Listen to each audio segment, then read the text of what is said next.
Okay, first of all, I slept about 3 to 4 hours last night.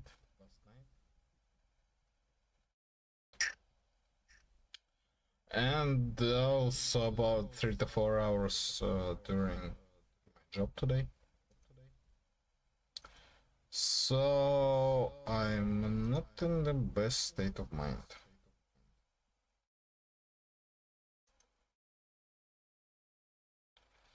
Anyway, let's go for Genshin Impact first. Get myself Nicole, get myself Prune, hopefully. T6.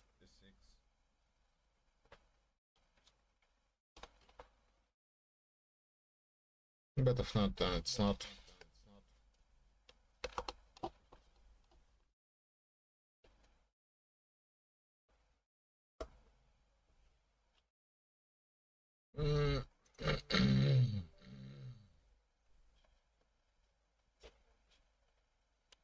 And then figure shit out as we go. There is a combat event in Enfield, I think.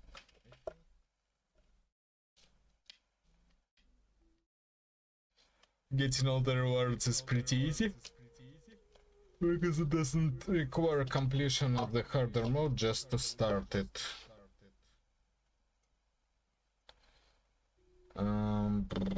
Cube 10th anniversary. Why is Cube 10th anniversary like that? Agent in name only, Pan's really just a wildcard support for Rupture teams.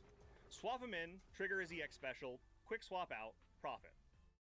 It's worth noting that while attack power scales into sheer force for Rupture agents, the reverse is not true. Rupture agents are the only agents in the game that receive any benefit from gaining sheer force. This means that there's no reason to use Pan without a Rupture agent, but it also keeps him simple to use. No sharing the buff with the whole team shenanigans to worry about this time. Pan only gives his sheer force buff to his reverse quick swap target, so make sure you only run Pan to the right of your Rupture agent, or else you can't get any benefit from his sheer force. Additional notes. After using his EX special and quick swapping out, Pan will follow up off-field with 3 Touch of Death attacks.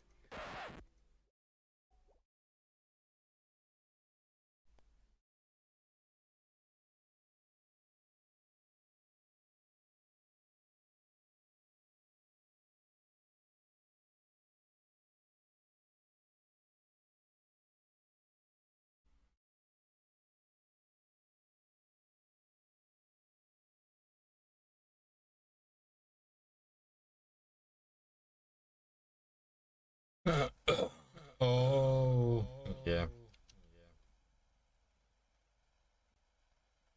Who is an interesting character, it seems. Okay, 34.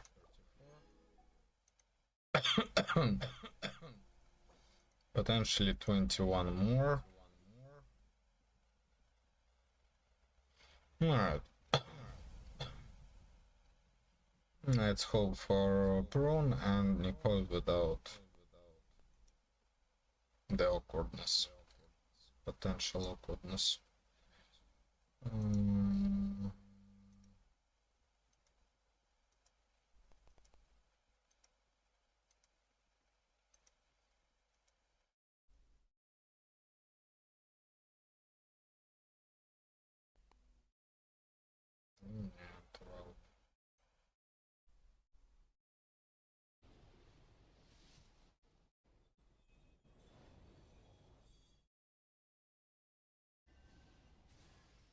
Okay, I got... I guess that means I got the character Nicole. Oh, should I introduce myself again? Looks like no interference from Alice's self-introduction magic this time. So I suppose I'll just go ahead. I'm Nicole. As you can see, I'm... again? Guess I spoke too soon.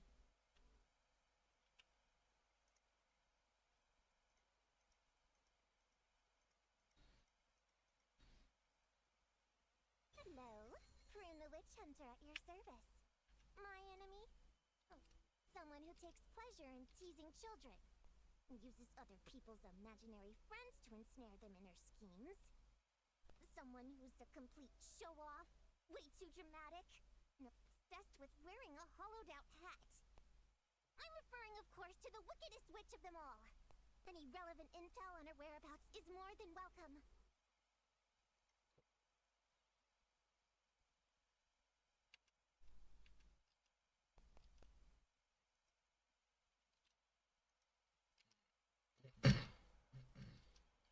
Okay, that's nice, I suppose. Let's go for a couple more.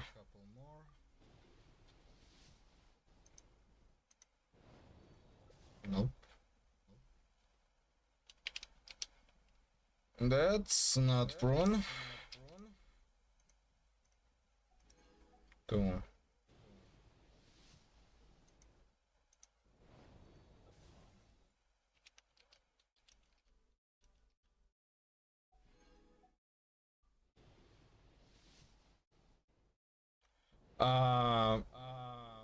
I hope I lose the 50-50.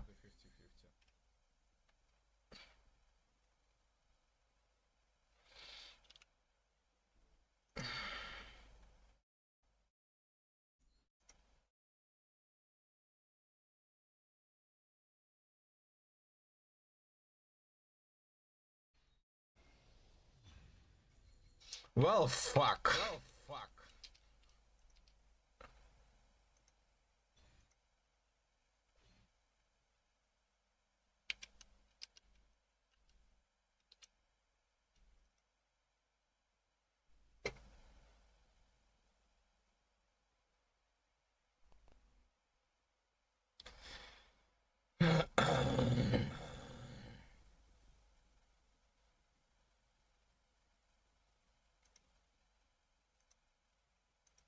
Bullshit.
Bullshit. Well,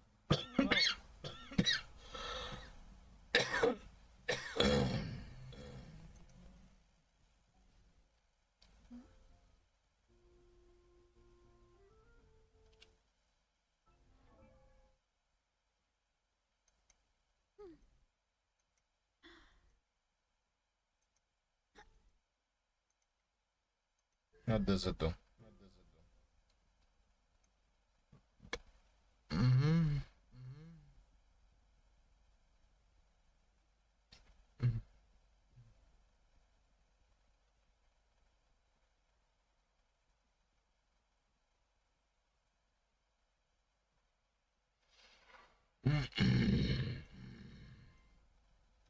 Completely useless, it seems.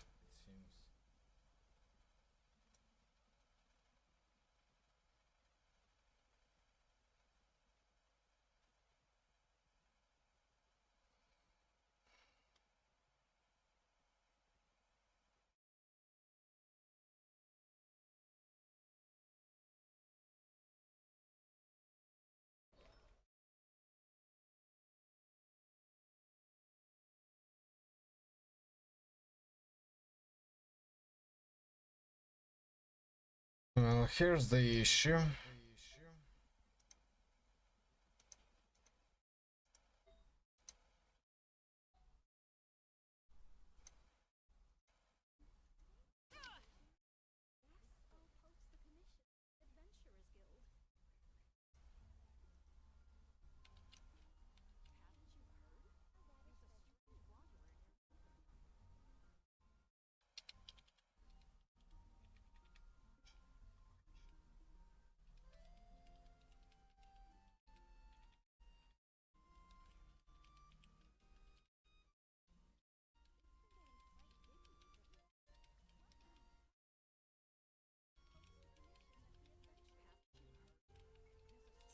is one of those things where you gotta use it or lose it.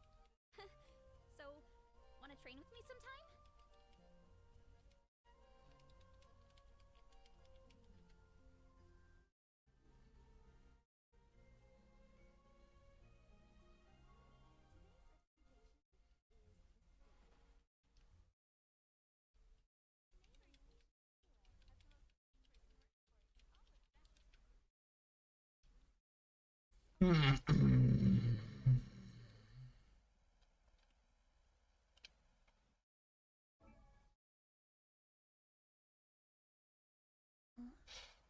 I'm so annoyed by 4-star constellations. Okay, let's I guess switch my team for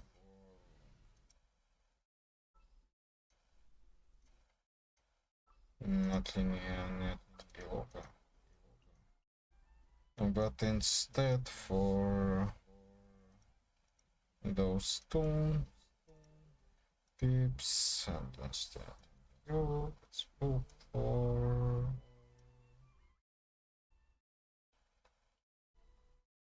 where is he? Here's Dora. Just so you know, I'm not here to play.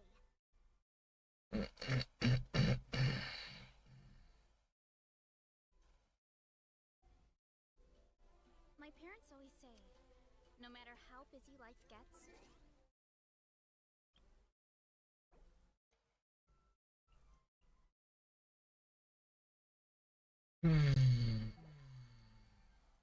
should always...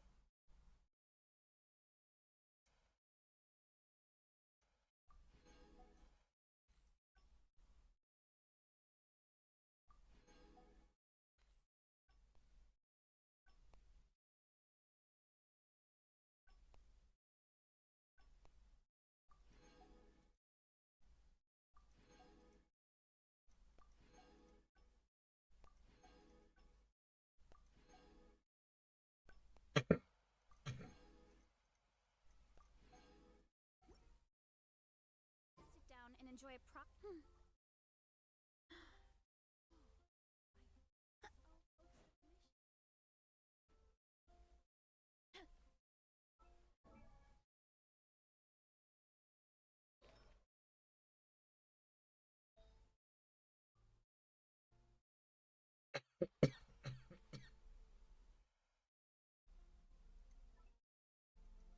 Great.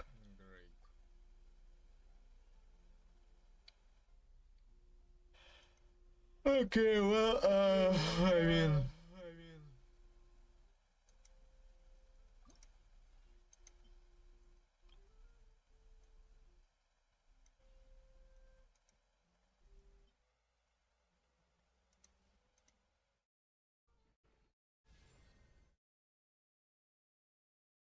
how about more crit rate?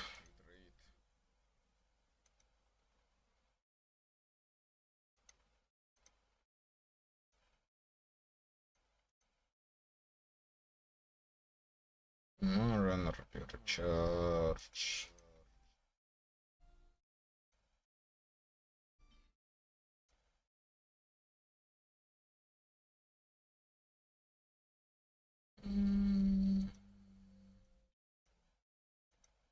Oh.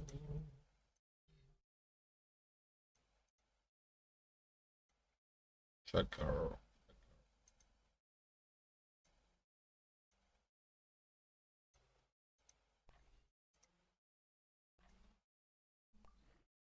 Yeah, energy recharge. Whoa, not much, but enough.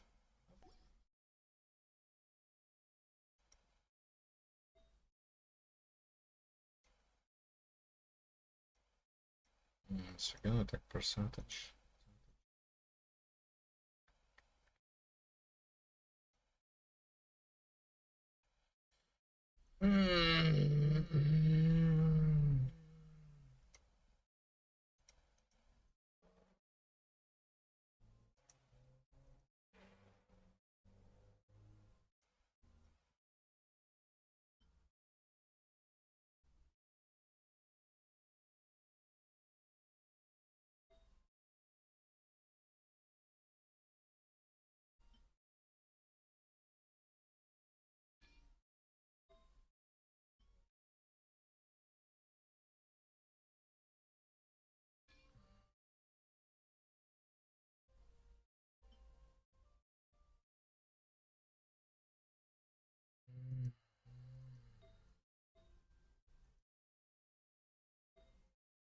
Oh god.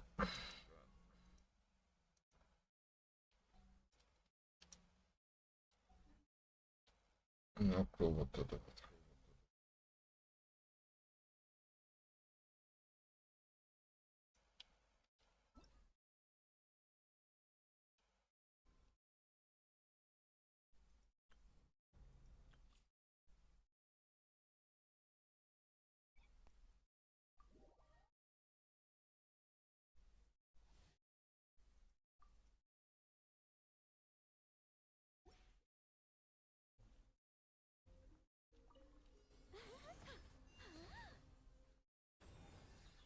Our little secret.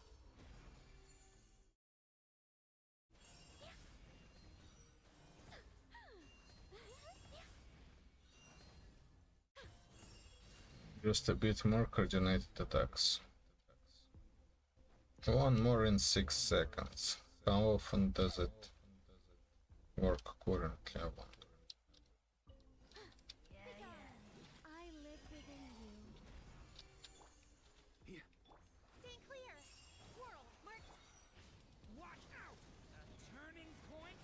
It's her!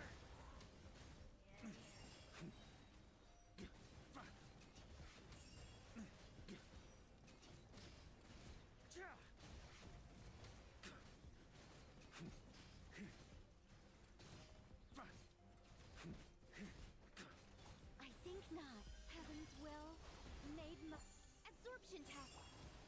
Stay back!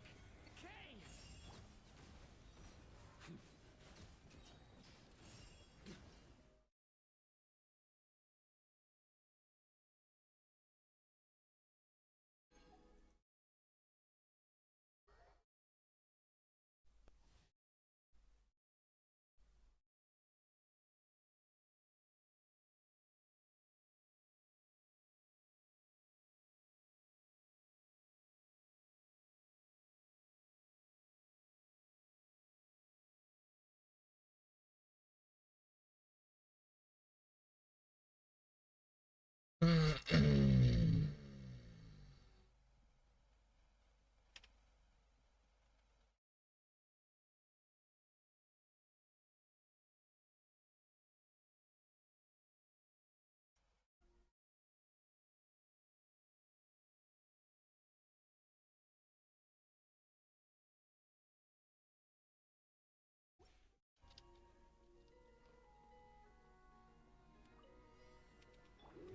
Leave it to me! A turning point? Teamwork is dreamwork. Nowhere to run. Every home.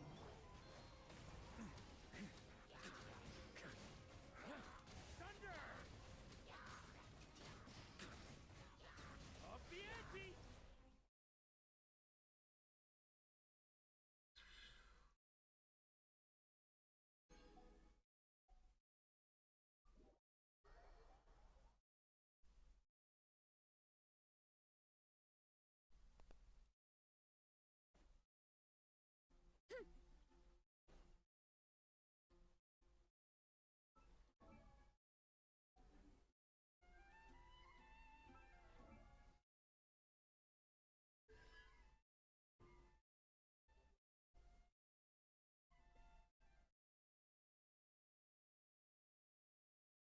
Mhm.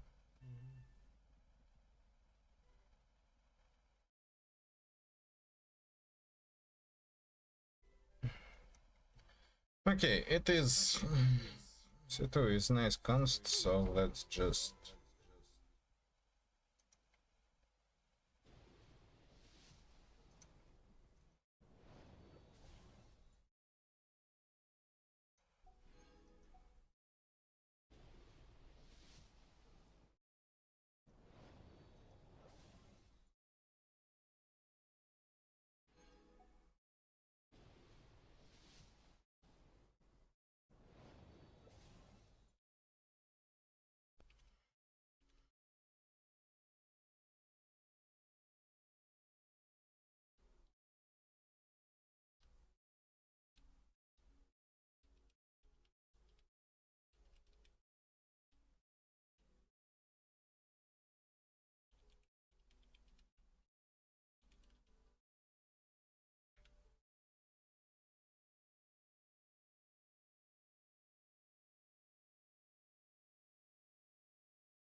That's ridiculous.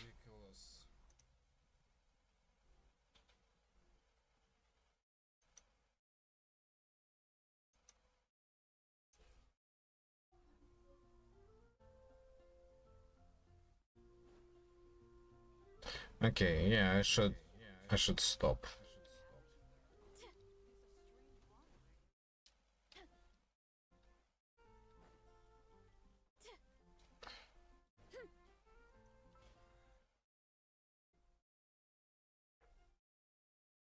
I don't have Larko, I'm not planning on getting him.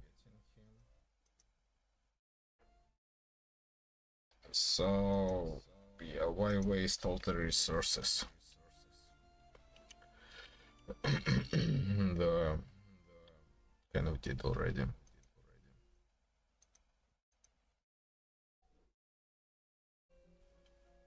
Okay, let's see how much.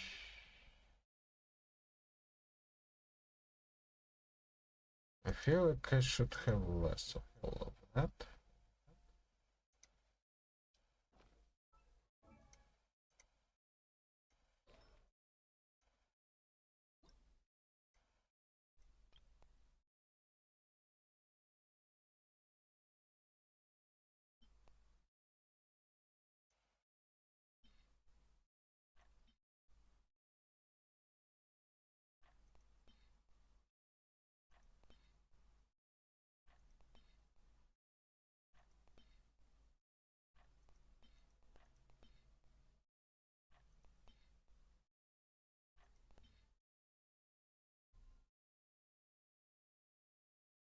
Should they just trash all of that without any remorse?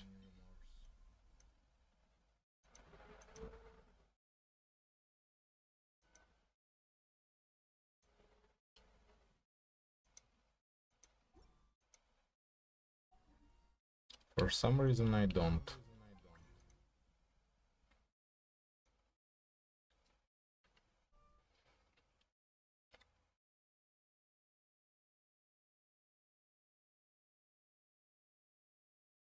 Mm.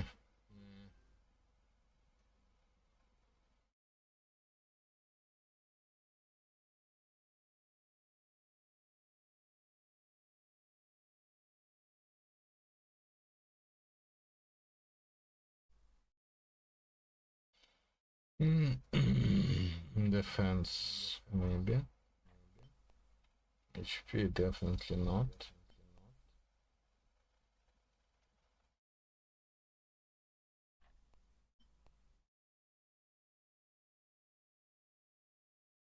Yeah, no. Also, no.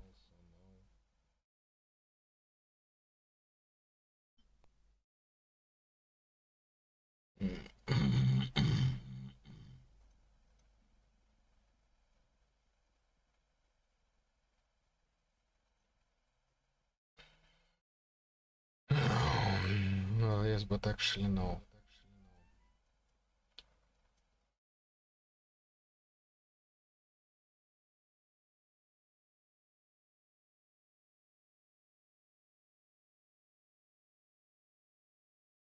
It looks like bullshit.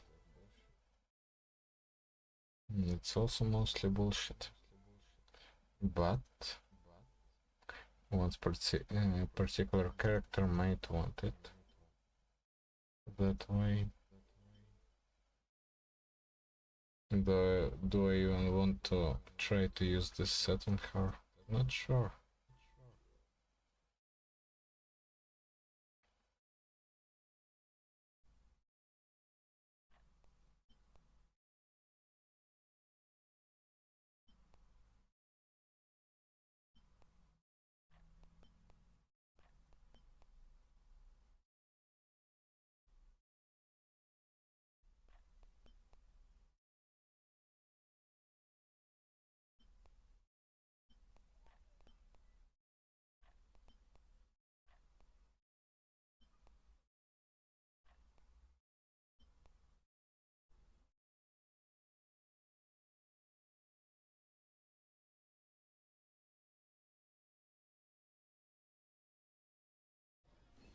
Mm-hmm. Mm-hmm.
Heads up! Leave it to me! Decay! Such defiance. Hammer time! Hero incoming! Yeah! Too fast! Hero incoming! Yeah! Oof! Hero incoming! Yeah! The story has only just begun! Begone. Got enough? This one. That's great. Hero incoming! Oof! It's justice o'clock! Yeah! The story has only just begun! I live within you. Headbutt! Hero incoming! Hero incoming!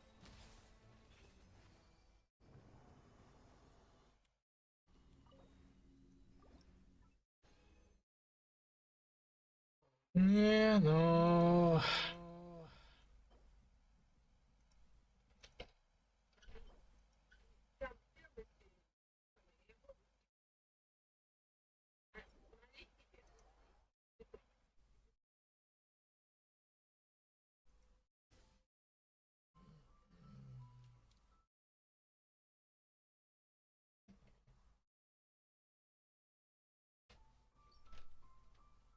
Если я тебя слышу, то микрофон тебя тоже слышит.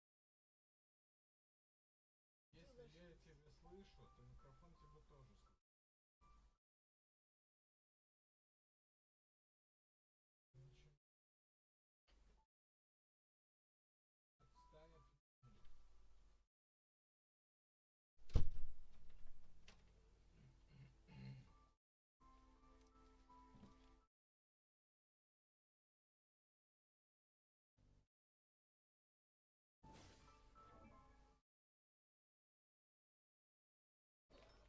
Okay, let's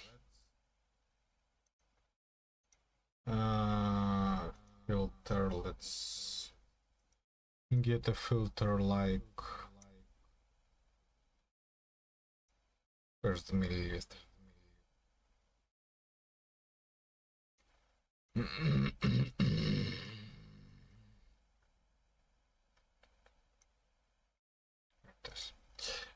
Just to make it more comfortable with the things that are potentially useful. Here we go, Elemental Master, let's go.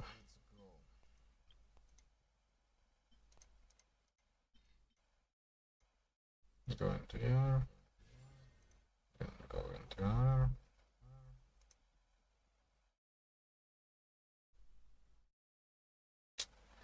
I'm not even sure about this one.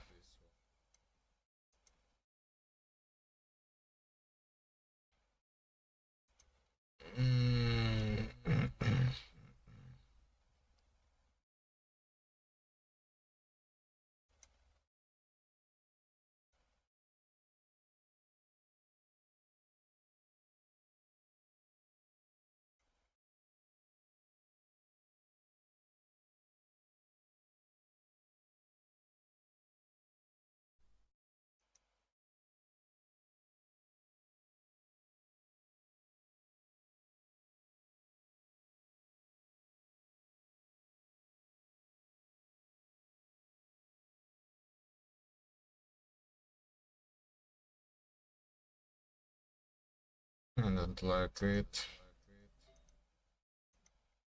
One iota.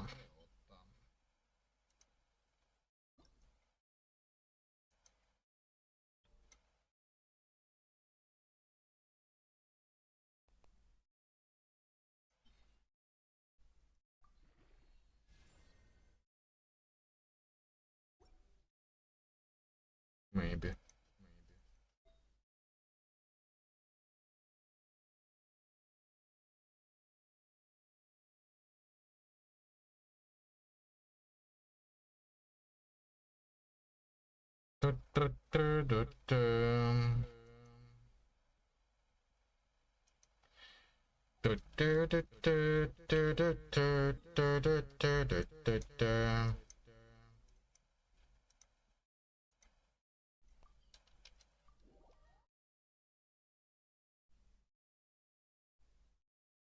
Let's listen to something in the background. New reports show that women are cycle syncing their workflows, a Strength productivity is one of hack those in which things you where align you gotta your use work it or lose schedule it. with your menstrual cycle. And wanna that train with me feels sometime? like none of my business. I just feel like I shouldn't weigh in on that. New reports show that women Cute.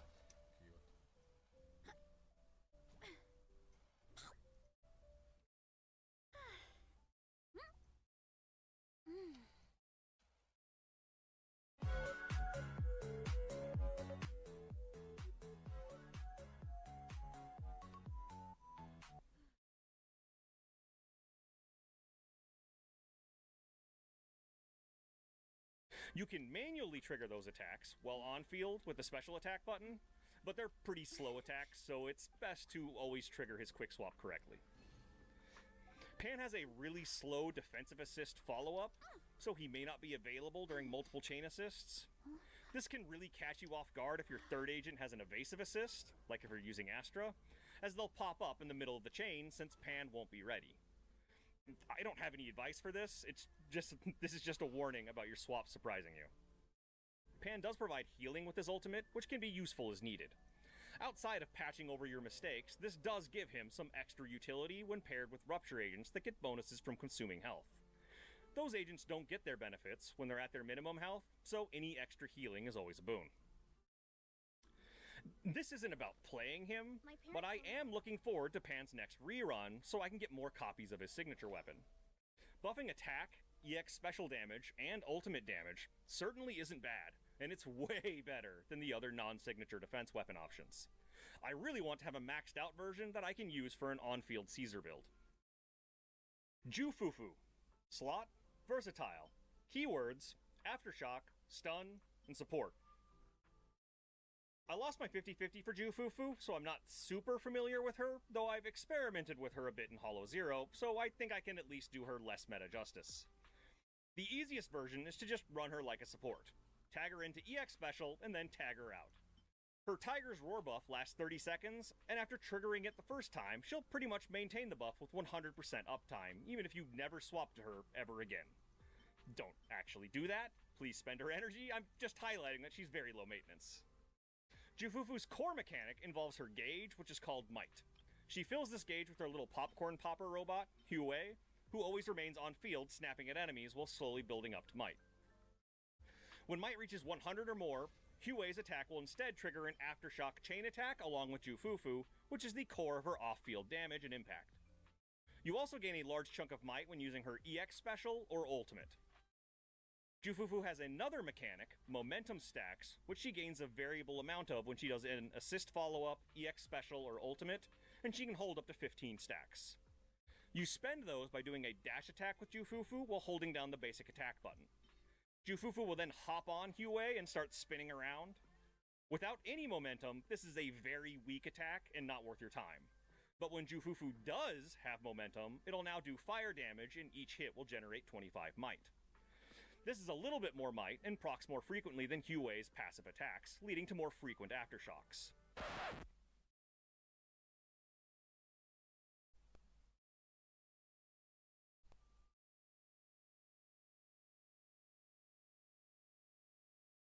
Okay, let's just count. 2 energy for party member, excluding wearer, for 2 every 2 seconds for 6 seconds. So 2 times 3 times 3. 18 energy total.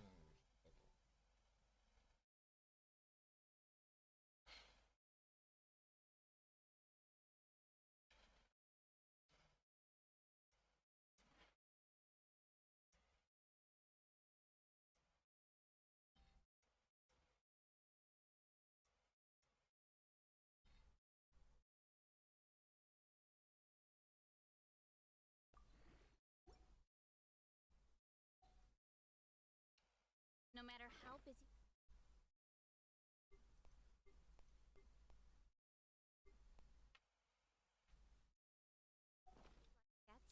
You should always sit down and enjoy a proper meal when you get hungry.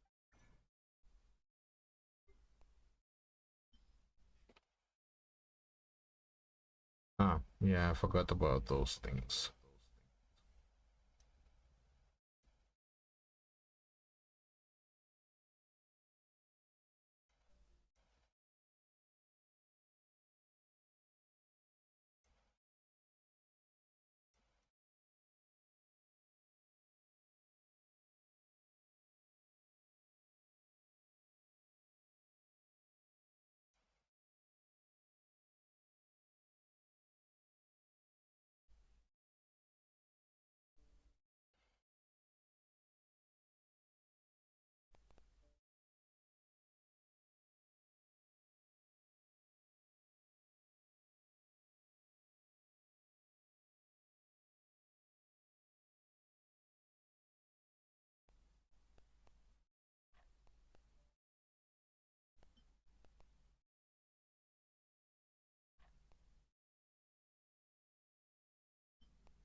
Mm.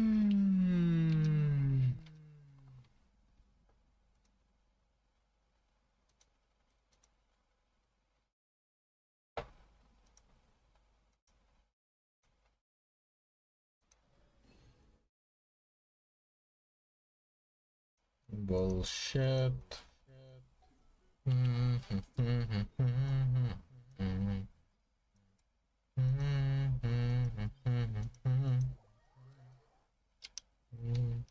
Another, currently minor, detail about that momentum dash attack is that when ticking up to 100 Might, or when already over 100 Might, it will instead manually trigger Jufufu's Aftershock on field. For now, that's only relevant if you want to avoid overcapping on Might. but it might be useful to know in the future if, say, you were able to run Jufufu in co-op. Leave it to me. Altogether, with her Tiger's Roar buffing team crit damage, chain attack damage, as well as ultimate damage, on top of Jufufu doing most of her attacks as off-field aftershocks, I think Jufufu is the first stun agent we've gotten you can quite comfortably run in the support slot. I flagged her as versatile since there's no reason you can't run her wild card either, so between those two slots you can easily include her into pretty much any attack or rupture team you want. Ye Shengguang. Slot, on field. Keywords, on field DPS, Ether Veil. Does this Our make second Void Hunter, good Ye Shengguang, is kind of absurdly overpowered. At least with the right teammate or two. On her own, she's not that ridiculous. Her core mechanic is pretty simple. Build up 6 points of Qingming Sword Force, and then you can go all rage mode on the enemy for 16 seconds. This starts with an entry skill, which you can trigger by either swapping to Ye Shengguang once she has 6 points, or by holding basic attack while she's on field. The passive part of this rage mode is an Ether Veil effect, which enables the stun damage modifier outside of stun, up to a maximum of 210%. But only for Ye Shengguang's attacks. It doesn't have any effect on the rest of the team. The active part is a completely new moveset, and let's go over that now. Here is a simplified rundown of the Enlightened Mind attacks, no long list of button sequences required. After the entry skill, you will be floating in the air. You are invulnerable up there, so there's no need to panic. To get down, press the special attack button. This will trigger a strong plunging attack and spend 2 sword points. You'll also gain a culmination point, but we can completely ignore that for now. After our plunging attack, we then press the basic attack button. No need to sweat timing, as long as you're not asleep, you'll trigger it. This will trigger a big and powerful sweeping attack, which can block any incoming attack, and you're invincible during it anyway, and consume another sword point. If we then press the special attack button, we'll launch an attack that consumes our culmination point to take us back into the air. And since we're back where we started, we already know how to get back down. After we've landed the second time, we then, once again, follow up with a basic attack, spending our last sword point. We finally end the mode with a strong finisher attack by holding down the special attack button. Now this pattern is not the optimal damage rotation, but it's the shortest and simplest, while still spending all of our sword points on the strongest attacks available. Once you're comfortable with that, you can make it a little more complex with a very simple addition. Instead of plunging out of the sky immediately with a special attack, let's just spam basic attacks instead. We're still invulnerable up there, and after 2 swings, we'll finish with the plunge attack anyway. From there, continue as before. We know what the flashiest attacks look like now, so there's not really any strict combos to memorize or patterns to stress over. The final improvement we can make is where things get more challenging, comparatively anyway. Once we've done 2 plunges and 2 sweeping strikes, and used all of our sword points, we probably still have a few seconds left before we run out of Enlightened Mind time. There's no point in wasting our stun damage bonus, so it certainly doesn't hurt to get a few more swings in. Here's a few more notes about that. Most important, do not run out the clock. Ye Shengguang's energy bar is your timer. The finisher, which you trigger by holding down the special attack button, does good damage, but you cannot trigger it if the mode ends. That said, once you've started the finisher attack, the timer stops until all the related strikes complete. All you need to do is make sure that you hold the special attack button before the bar runs out. For those final attacks without the sword points, you are not triggering your flashy and vulnerable moves anymore. You actually need to dodge now or you're gonna get whacked. You can dodge using a special attack. You'll have to work on the timing, but it's an attack that also evades, so it's worth working in if you can. If you entered the Enlightened Mind state without using Ye Shengguang's ultimate, the finisher attack is a great time to tag in a teammate. However, if you did enter the state with your ultimate, which always puts you into the Enlightened Mind state, BT dubs, then Ye Shengguang uses a new finisher ultimate instead, and you're effectively stuck watching a cutscene until she's done. Oh, and about that culmination point, don't worry about it. It comes up more if you have Mindscapes, but with the core moves, you'll spend it during the Sky relaunch and during the finisher, so you don't need to worry about it. It just gives you casts of the energy sword spam you'd do during the finisher if you had sword points, but aren't worth spending sword points on. Okay, the OP part is over. What if we're not in the Enlightened Mind state? How do we gain the 6 sword points needed to trigger it?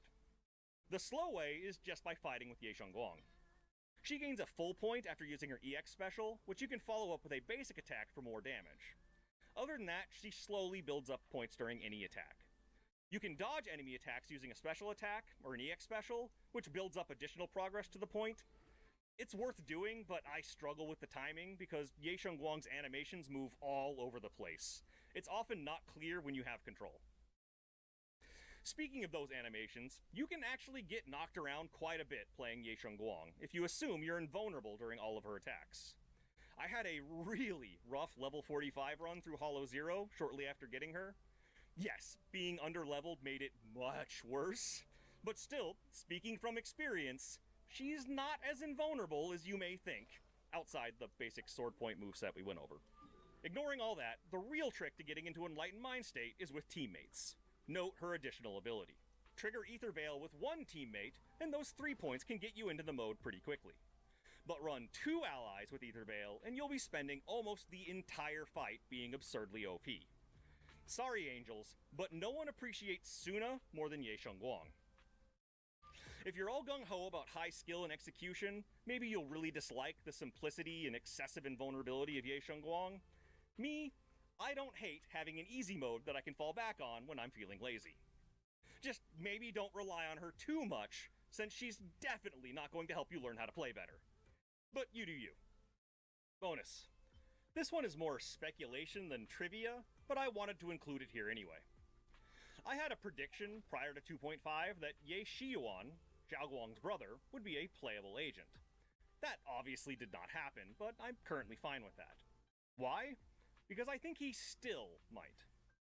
More than just the simple idea that they might use an existing character, Yunque Summit is probably the most geographically restricted faction so far. Aside from Ye Guang working as a Void Hunter and Yi Zhuan sometimes contracting with the HIA, there's not really a natural reason for those agents to show up in the story outside the Weifei Peninsula. Plenty of contrived ones, just no natural ones. So I don't exactly hate having Ye Shiyuan out wandering around researching the creator, since he's now a loose thread for conveniently bringing Yunque Summit back into the main story. One letter from him saying, "I found something," and they're all back in the picture. Another thing I'd like to see, if and when he returns, would be an explanation about Sheng Guang's and Shiyuan's dual nature. They split white and black color schemes, which I assume is doing a bit of a yin-yang thing, and maybe this dual nature is also helping Ye Guang resist the effects of the creator, and by extension the Qingming Blade. But maybe Zhao Guang's inner self is gone now? Obviously not when she's tapping into the power of the blade. I can't explain any of that myself, and completely missed it if the story actually told us what was going on there. Bringing Ye Shiyuan back would be a really good time to actually reveal the unique nature of the two siblings. Finally, seeing as we already have a dearth of male agents, well, hopefully the devs won't waste one they've already put work into. The waiting and scarcity is already notable enough. Spook Shack. Ukanami Yuzaha. Slot, support. Keywords, support, aftershock. Yuzaha immediately fills a gap in the support roster, that of a dedicated anomaly support. She fills that role in two ways, aside from her attack buff, which affects everyone. The first way is with her additional ability, which adds a small buff to both anomaly and disorder damage. Since disorder was the standard way to run anomaly teams, this is just a solid bonus, especially since anomaly damage already affects disorder damage. Just realize that there will probably, at no time in the future, be another team that utilizes this set.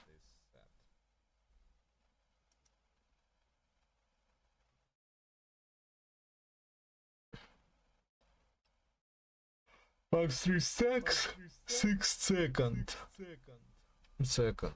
Yeah, just using Fontaine weapons is not going to be enough for this set to shine. Besides,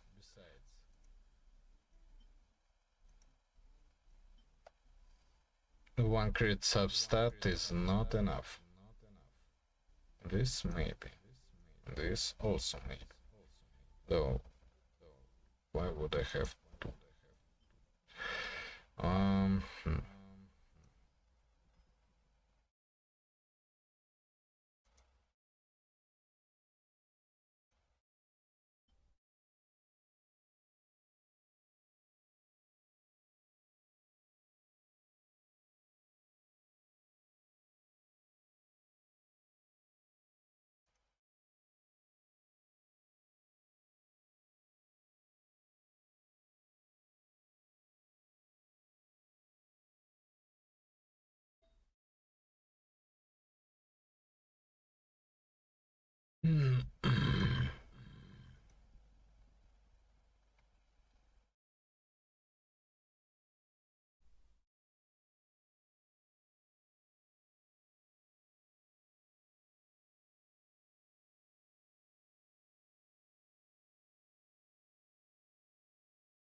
Yeah, I'll leave those four as they are, because they're reasonably good.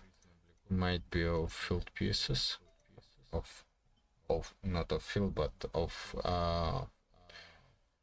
you know what pieces.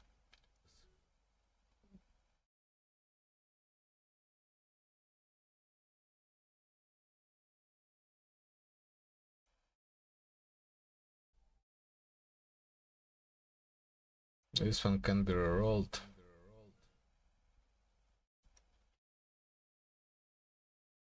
If I wanted to do so. Same here. Let's leave this as it is.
Yeah, good news, I guess, about the company. Game the company. The original developer is still alive, though it seems that they left the project behind. Maybe they'll return at some point.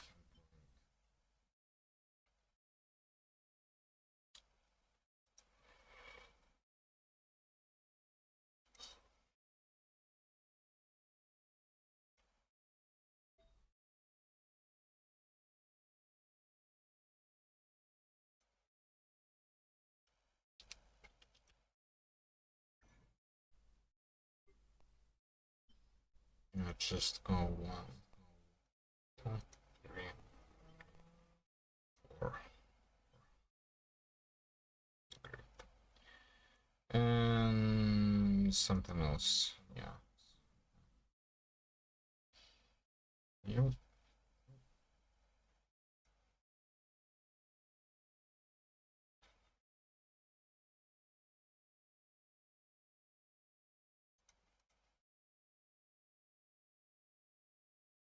Mommy, let you use her iPad. You better little.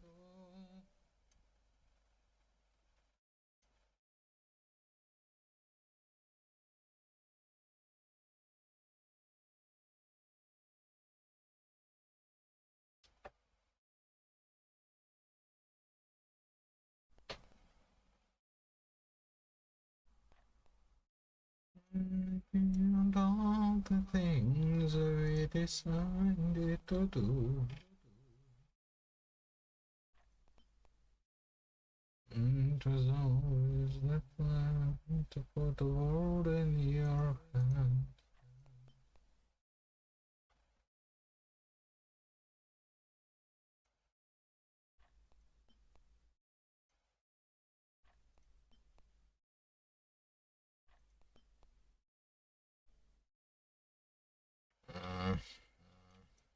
Yeah, one of those.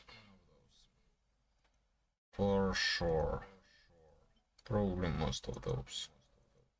What?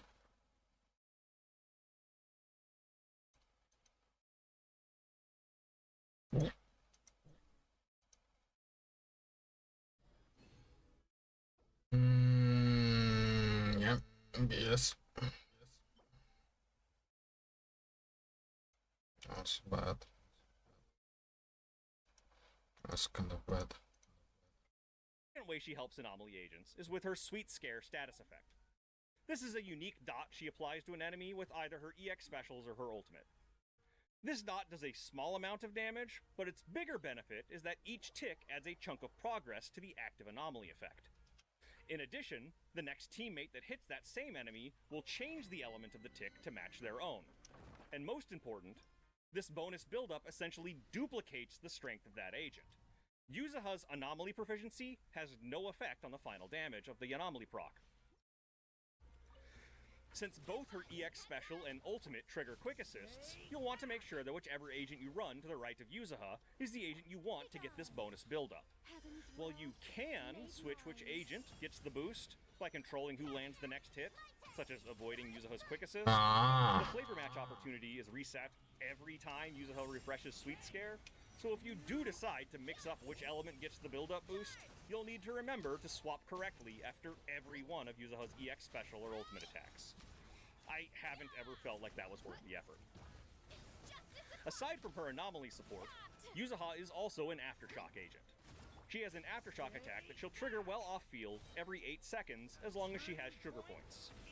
She starts with 3 points and gains points with her defensive assist, EX specials, chain attack, ultimate, and her block. Since this Aftershock only triggers every 8 seconds, my experience has been that you generally don't need to worry about Yuzaha running out of points. As long as you're actually using her EX special and ultimate, she'll pretty much always have sugar points. Still, her defensive assist and block are available as regular options if you think she's too low. Yuzaha's extra Aftershock damage isn't going to have a major effect on your team's DPS. Oh, it's a free hit. damage is free damage. The most relevant effect is that this means Yuzaha has the Aftershock keyword, so when a buff does show up linked with Aftershock, this means Yuzaha qualifies. Unfortunately, this Aftershock can be a little annoying in practice, since the animation is several seconds long. If you switch to Yuzaha while she's doing it, then you're stuck waiting until she's finished before you can do anything else.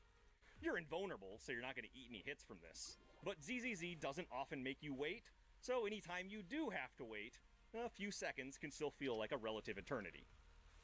Also, seeing as I recently dropped the word block as a way to gain a sugar point, let's talk about that. Yuzaha does have an additional move triggered by holding down basic attack. Do this and she'll pop her umbrella out in front of her, and you can hold it out for up to a second and a half. If attacked while it's out, Yuzaha will block that damage and can then trigger a counterattack in response with the basic attack button. In standard gameplay, this may not come up much, but it is an option available. There is actually some more depth to it, but put a pin in that for now. A more important detail is, while this can stop any attack, there is a short setup time before you can actually block. You'll need to anticipate an enemy's attack in order to actually block it. It's not fast enough to reliably cancel into. Another quirk of Yuzaha's kit is that she can trigger a weaker, but much faster, version of her EX special by using it after a dodge counter, quick assist, assist follow-up, or a perfect dodge. If you're like me, you'll mostly do this unintentionally, but it's something you can try to do on purpose if you want to proc Yuzaha's buff as fast as possible with as little field time as possible. And finally, just to mention it, Yuzaha's ultimate does provide energy to the whole team. Yes, this was a standard feature of the support role back in 1.0, but pretty much none of those standard features are standard anymore. So since since energy gain is no longer standard, I figured I'd mention that Yuzuha has it. And speaking of non-standard, the 1.0 version was 10 energy for the off teammate and 20 energy for the quick assist target. Yuzuha's is a flat amount for the whole team, increasing with skill level of her ultimate. Now, seeing as this has been a whole lot of yapping for a support agent, let me just take a brief moment to emphasize that Yuzuha is super simple to use. Please. Most of these details happen in the background. In Piece of standard snitch. gameplay, you're going to Yeah. use her like any other support. Use her EX special to maintain her buff, ultimate when you think it's best, and focus on your on-field agent. Agent skill descriptions keep getting longer and longer, but in practice, the gameplay is never as complex as the description. Think of the skill description as an owner's manual. It's there if you have any questions, but you can probably get by pretty well if you just toss it in a drawer. Okay? Okay. So Yuzuha has even more depth that isn't really relevant right now, but might be later. Yuzuha has an on-field kit. Shameless plug, but back in my co-op video, I talked about how all of the Season 2 agents seem to be built just a bit better for solo gameplay, Strength is such one as of we those would things use where you during gotta co-op. use it or lose it. And in that video, I So, pointed out that Yuzuha wanna does train not with us have a sometime? way to spend her sugar points on field. This is true. But looking a bit deeper into Yuzuha's kit for this video, I discovered that she doesn't have to. To start this dive, let's note that Yuzuha has 2 assist follow-up attacks. The major difference between the two is that one is weaker but much faster, ergo the other is stronger but slower. How do you trigger each one? Timing. Yuzuha has a timing minigame after a defensive assist, complete with a sound cue and visual effect.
Press the basic attack button during that window, and Yuzuha will use a stronger, slower attack. It's basically just her Aftershock attack, but does more damage in days, No matter and well, how busy isn't an life Aftershock gets, attack. You should always sit Except, down and enjoy a it's proper not meal when you just get home. after a defensive assist. What I like to do Yuzuha can trigger these Stack my same plate up timed high, follow-ups then after squash it all blocking an down. attack. The next thing to note is that this And wolf it stronger, down slower in one attack go. procs a strong burst of That way, damage I from get her to use dot. them to finish. I didn't mention this before since it's functionally just a passive part of her Aftershock, but now that we know that we can proc it from a block, well, now we've got an on-field kit that allows access to Yuzuha's full Aftershock kit, but stronger and more frequently. On-field Yuzuha is a block-focused agent where every time you successfully block, with proper timing, you can trigger a souped-up version of her Aftershock attack, complete with bonus sparkle damage. Damage-wise, it's essentially free EX specials on every successfully timed block. Oh, and Strength is one of Yuzuha's those things Tanuki, where you gotta use will it or occasionally lose it. attack while Yuzuha's off-field, So, but he also train does with this me attack sometime? whenever Yuzuha blocks. So yeah, not super meta or anything, but Yuzuha was designed to be able to access not only her full kit, but a stronger version of it while using her on-field. You can't trigger any aftershocks, and you can't spend any sugar points, but Yuzuha doesn't actually need either to trigger the relevant attacks. I just think that's neat. Alice Timefield. Slot, versatile. Keywords, anomaly burst. I pulled Yanagi instead of Alice, so I only know Alice's basics. Her core gimmick is her polarized assault. She can trigger this by holding down basic attack while her gauge is full. So it's very similar to Miyabi's Fallen Frost points, which will trigger her Starshine Waltz attack. You can trigger a weaker version of this attack without full etiquette, which also, like Miyabi's Fallen Frost points, you'll pretty much never want to do unless you're dumping points before overcapping, like right before an ultimate. Anyway, the full strength attack is a large AoE, deals plenty of anomaly damage, and also triggers said polarized assault. Polarized assault is an additional, full strength assault proc that can trigger disorder, including with regular assault effects. So Alice will essentially double proc assault and a disorder all at the same time. And her core skill also causes an assault proc to tick a little extra damage, which if cancelled early by a disorder, will buff that disorder damage based on the time remaining. So when you proc assault during her Starshine Waltz, which you probably will, you're basically getting everything at once, all at full strength. It's a big boom. I'm pretty sure that the polarized assault always happens on the last hit, so the common sequence looks like assault, polarity assault, disorder, and now, since polarity assault was the last element, whatever your next anomaly proc is, including another assault from Alice, will trigger yet another disorder. As for filling up Alice's gauge, she gets a little from any attack, and she gets another little bit from dodging with her EX special attacks, as well as a bit anytime she procs assault, but the largest chunks come from triggering disorders, which requires her additional ability, or from using Alice's ultimate. I only have Hollow Zero to go on, where it's a bit easier and there's often mobs, but she seems to fill up her blade etiquette really fast, just using her own assault and disorder procs. Because of that, I think a dedicated disorder teammate is really just icing on the cake, as opposed to being required to achieve her full potential. I don't think she's as dependent on disorders as Miyabi is. The final thing I know about Alice is that she has two versions of her EX special, Northern and Southern Cross. You control which one based on whether you motion towards an enemy, or away or no motion, when you trigger your EX special. The forwards version is a bit faster, but a bit weaker, so I imagine it's effectively neutral. Alice can dodge an enemy attack with these EX specials, which as mentioned, gives her a bit of blade etiquette, but I don't know if the dodge timing differs with each one. In Hollow Zero, there's a gear that gives your team a different buff when each one is used, so you're encouraged to mix it up, but that's a Hollow Zero thing for now. You can also dodge with Alice's regular special, which doesn't fill her gauge, but does let you skip to the last hit of her basic combo, so it certainly doesn't hurt to pull off where you can. Kamino Monato. Slot, versatile. Keywords, on-field DPS, sheer force, bodyguard.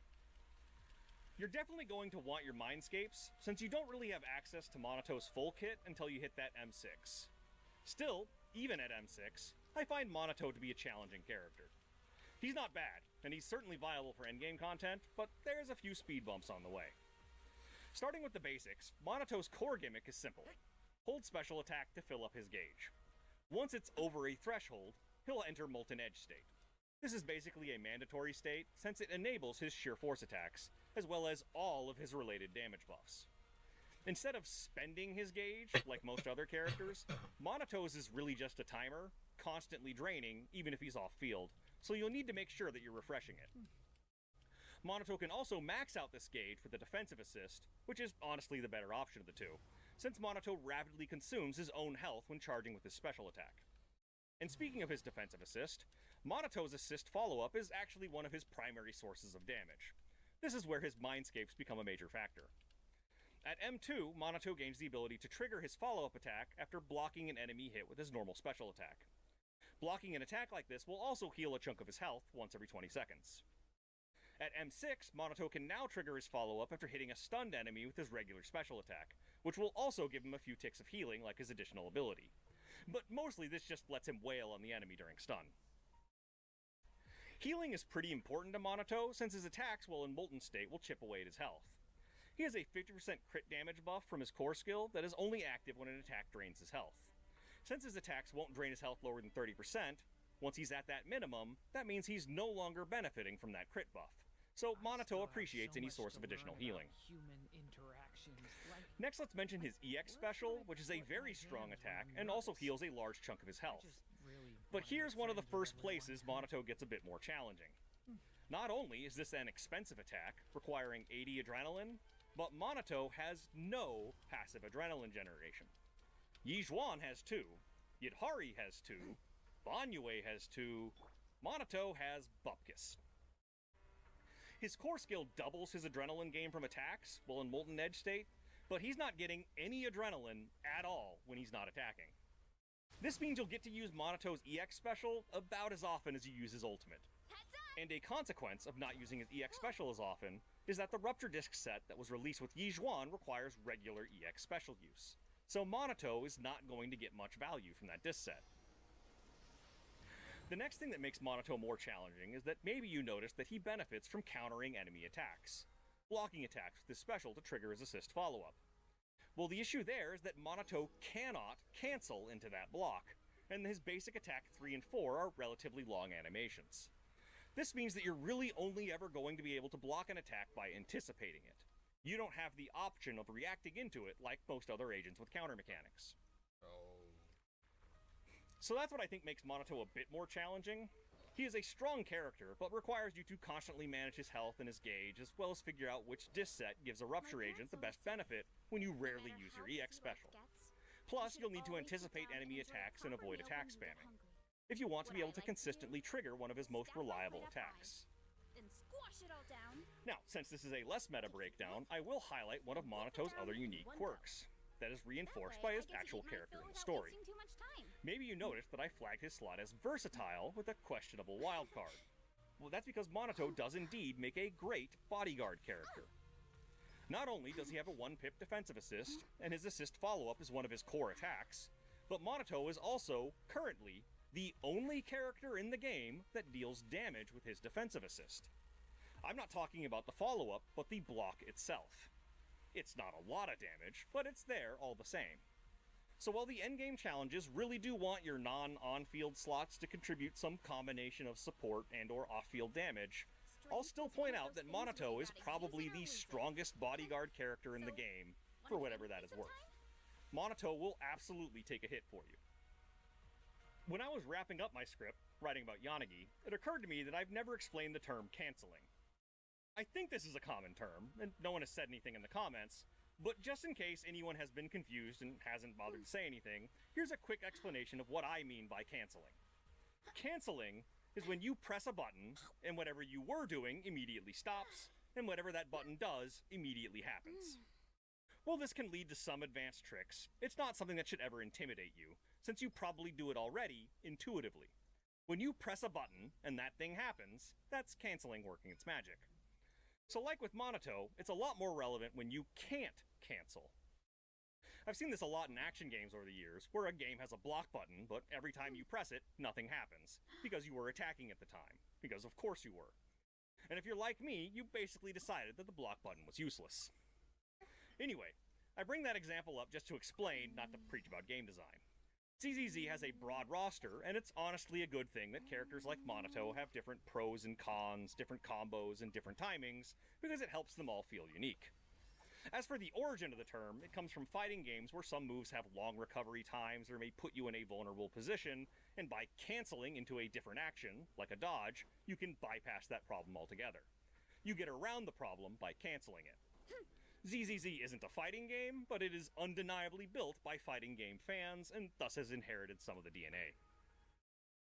Lucia Elowen. Slot support.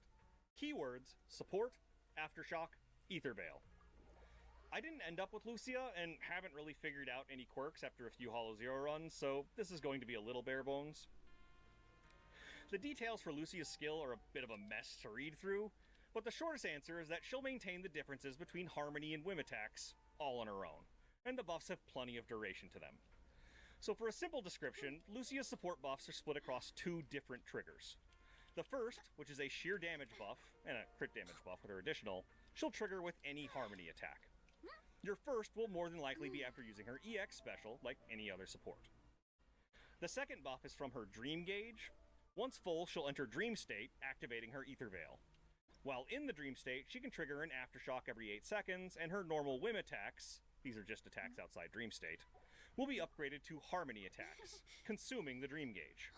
These attacks will also add a team-wide damage buff. I don't think you really need to sweat the Dream Gauge much, since pretty much all of Lucia's attacks fill the Dream Gauge when she's not in the Dream State. You'll just need to actually use her Assist, EX Special, or Ultimate now and again. The only trick I know of is that you can follow up her EX Special with the end of her basic combo, which will either be a boost to filling the gauge or just relatively free bonus damage. Another important detail for Lucia is that her Sheer Force buff, as well as the damage of her Dream State attacks, scale off of her HP, so you'll want to build Lucia with HP instead of attack, like the Rupture agents that she supports. The last quirk I know of for Lucia is that her EX Special does not trigger a Quick Assist, like how most supports work. Instead, Lucia triggers a Quick Assist anytime she enters Dream State, which will often occur with an EX Special since it does fill a chunk of the gauge, so you may not actually notice, at least until you swap from her expecting a character to enter with a Quick Assist and they just walk on instead. This doesn't really throw a huge wrench into gameplay, though I suspect Astral Voice maybe isn't a good disc choice for her. That's pretty much all I know. I think she might be one of the strongest support agents in terms of off-field damage, but I don't have her, so I don't know how much her HP scaling Harmony boosts actually contribute to the team's damage. That said, she's currently the only dedicated Rupture support, so she doesn't exactly have a lot of competition in that area. She's also got both the Aftershock and Ether Veil keywords, so she can also be useful just from being able to trigger a variety of buffs. Oh, and you can also drive around her ultimate, but I haven't found any practical use for that. Yidari Murphy. Slot, on field. Keywords, Sheer Force, Ether Veil. Yidari is a lot of fun to play and has a great counter gimmick, but man, let me tell you, if you lack any and all patience, it can be a challenge to use her well. But the basics are actually simple. First up, her core skill is that Yidari's damage increases as her health decreases, the bonus maxing out when she's at or below 50%. Losing health is incredibly simple since she'll rapidly drain it when you charge her basic attack by holding the basic attack button. You can move during this charge, so feel free to reposition as needed. There are 3 charge levels, and it's actually a bit slow to get to the 3rd state. You want to get to the 3rd state, since not only does this lead to a stronger attack, but at level 3, when you release the basic attack button, Yidari will do a spin attack for several seconds. This spin can be useful for grouping small mobs, as it will suck them in, but the primary use is not damage, but instead giving your foes time to attack you. Because aside from the damage boost at low health, Yidari's true gimmick is that when attacked while charging or spinning, Yidari will block the attack, and you can then counter with an EX special that is significantly stronger than her regular EX special. It's almost as strong as her ultimate, and you can trigger it much more frequently, ideally. Doing this also refunds 15 energy, which really just further emphasizes why you should always rely on this EX special instead of her non-counter version. You can also follow up this attack with a basic attack, where she'll use the last hit of her basic combo for more damage and some healing. The healing is important since the other quirk of Yidari is that she generates fewer decibels from her actions. Making up for this, she rapidly generates decibels when draining her health. This is the mechanic that makes healing important to her, instead of just staying at low health the whole time. If you don't heal her up, she's going to generate a lot less decibels. Conveniently, Yidari is capable of healing large chunks of her own health, with the final hit of her basic attack combo, as well as her EX special attacks. That's actually a detail you'll want to remember, since if you're not burning your health after healing, you might be above 50% for subsequent attacks, like an ultimate, and then you're weakening or removing your damage buffs. Speaking of, using Yidari's ultimate is when she activates her Ether Veil, which aside from a small health buff, also allows her to charge her basic attack faster. Yidari also strongly benefits from a stun teammate, since aside from any DPS loving the stun modifier, Yidari can use a regular special attack while charging to trigger her strong counter hit against a stunned enemy. You can also trigger this attack by pressing the dodge button, which is possibly more comfortable when using a controller.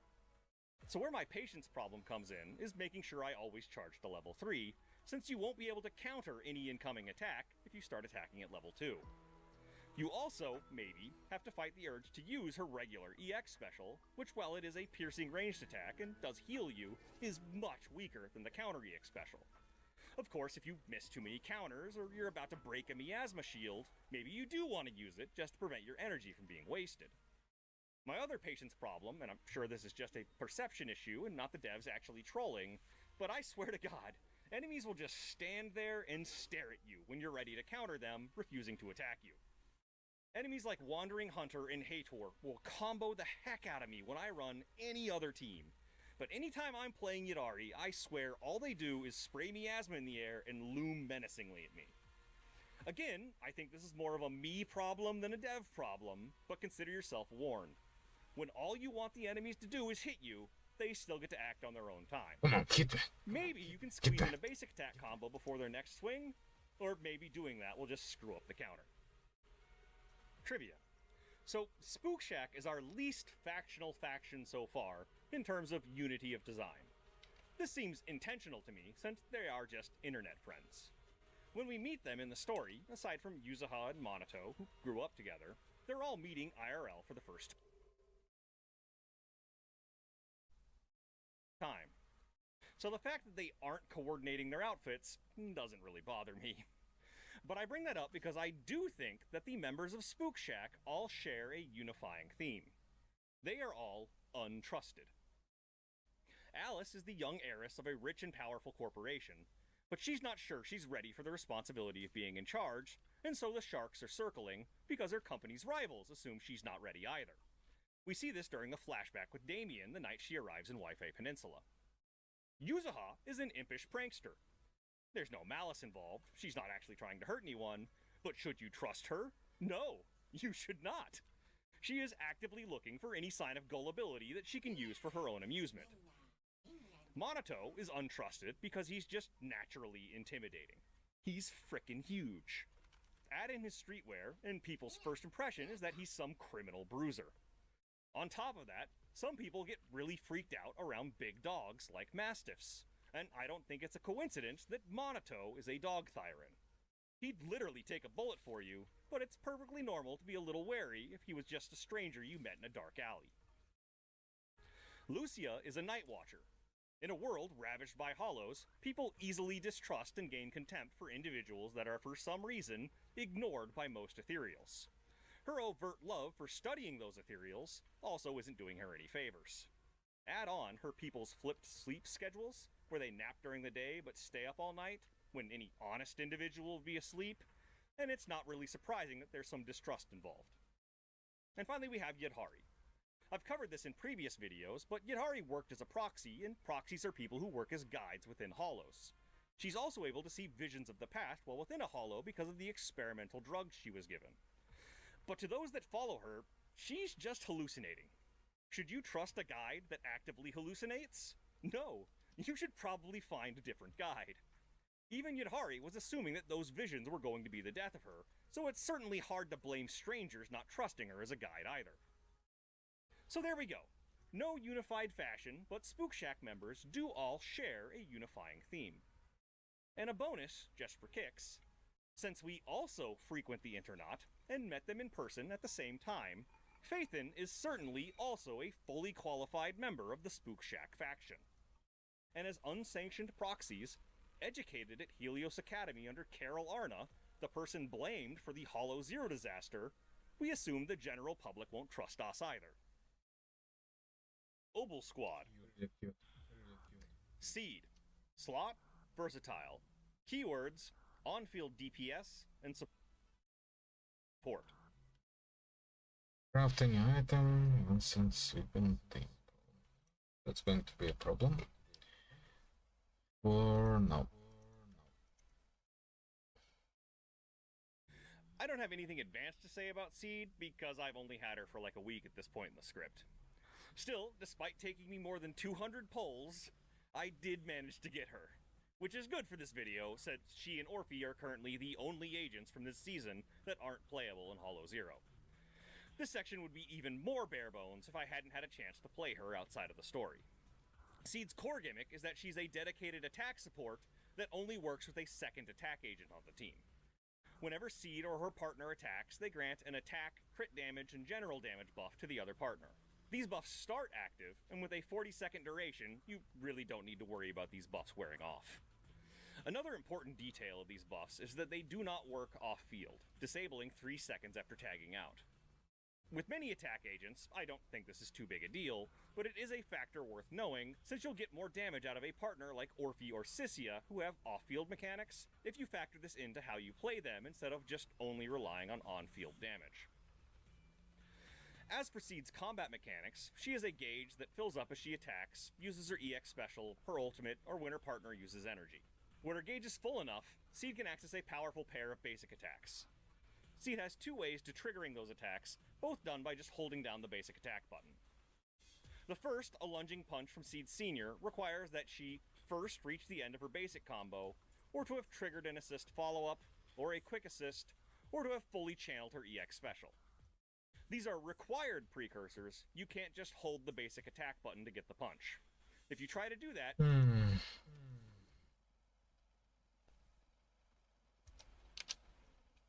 Let's listen to something useful. A direct hit! I shoot too! Leave it to me. What the heavens?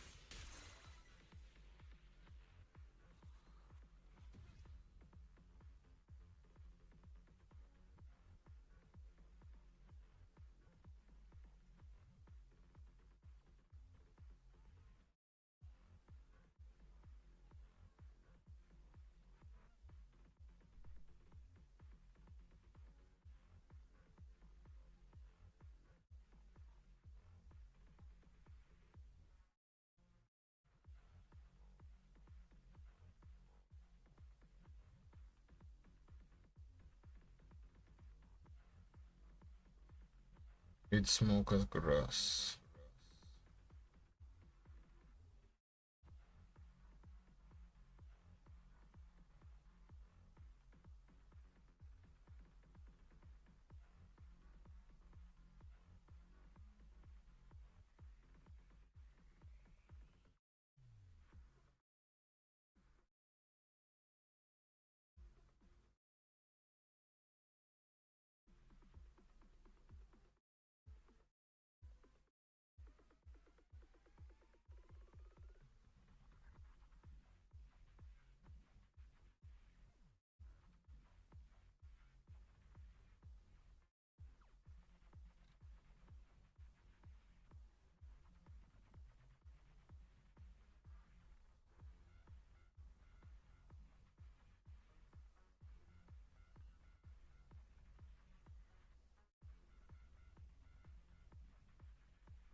So this was the question hanging over my head. Why was Team reaching out to me? What's actually going on? Do they know who I am? You want me, Dan Olson, the line goes up guy to pleasure Mr. Beast, in front of the signature Mr. Beast.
15%.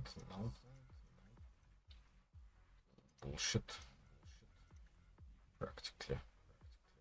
Maybe those two. Maybe not. Maybe I shouldn't throw it out. This looks like I should.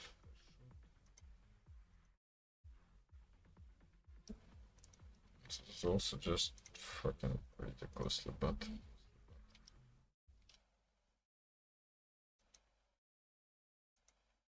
Пам-пам! Певец-шаман перекрестился перед собственным изображением. Круто. Давайте еще раз посмотрим. Он, кстати, прокомментировал это действие, сказал, что не будет ни перед кем отчитываться. Сильная позиция, оправдываться не надо. Даже когда ты крестишься, глядя на собственное изображение. Если что, я не иронично говорю, что это круто, я в восторге от того, какими инфоповодами шаман попадает в новости. Это и облизывание Байкала, и тот фрагмент из интервью, где любой смотревший сериал «Пацаны» почувствовал вайбы Хоумлендера. Лучше один раз в жизни лизнуть лед самого чистого озера в мире, чем всю жизнь лизать пятую точку хозяевам на Западе. Перекреститься на свое изображение — это вот тоже вот прям Хоумлендером отдает. Кстати, как вам финал «Пацанов»? Какого-то очень удивительного персонажа трансформировался шаман. У него же какие-то новые песни не выходят. Мы обсуждаем то, как он себя ведет в основном. И это либо какая-то тонкая ирония, либо жирный троллинг, либо просчитанная имиджевая стратегия, либо он реально такой. Я не знаю. И из-за этой неопределенности это круто заходит. Пам-пам. Привет, я Руслан Усачев, и сегодня мы поговорим о самых интересных новостях и событиях в России и мире за последнее время. Главнейшая новость недели: у меня был день рождения. Точнее, он прямо сейчас еще, когда я снимаю это видео. Принимаю поздравления, лайки, подписки, биткоины. На данный момент главный подарок, который я получил, был от главного внештатного гериатра Минздрава России Ольги Ткачевой. Она сказала, что молодежью можно считать людей до 39 лет. Подарила мне пару лет молодости. Спасибо. А я вам новостей подарю. Так что наливайте себе кружечку вкуснейшего чая, пора заварить. I want water.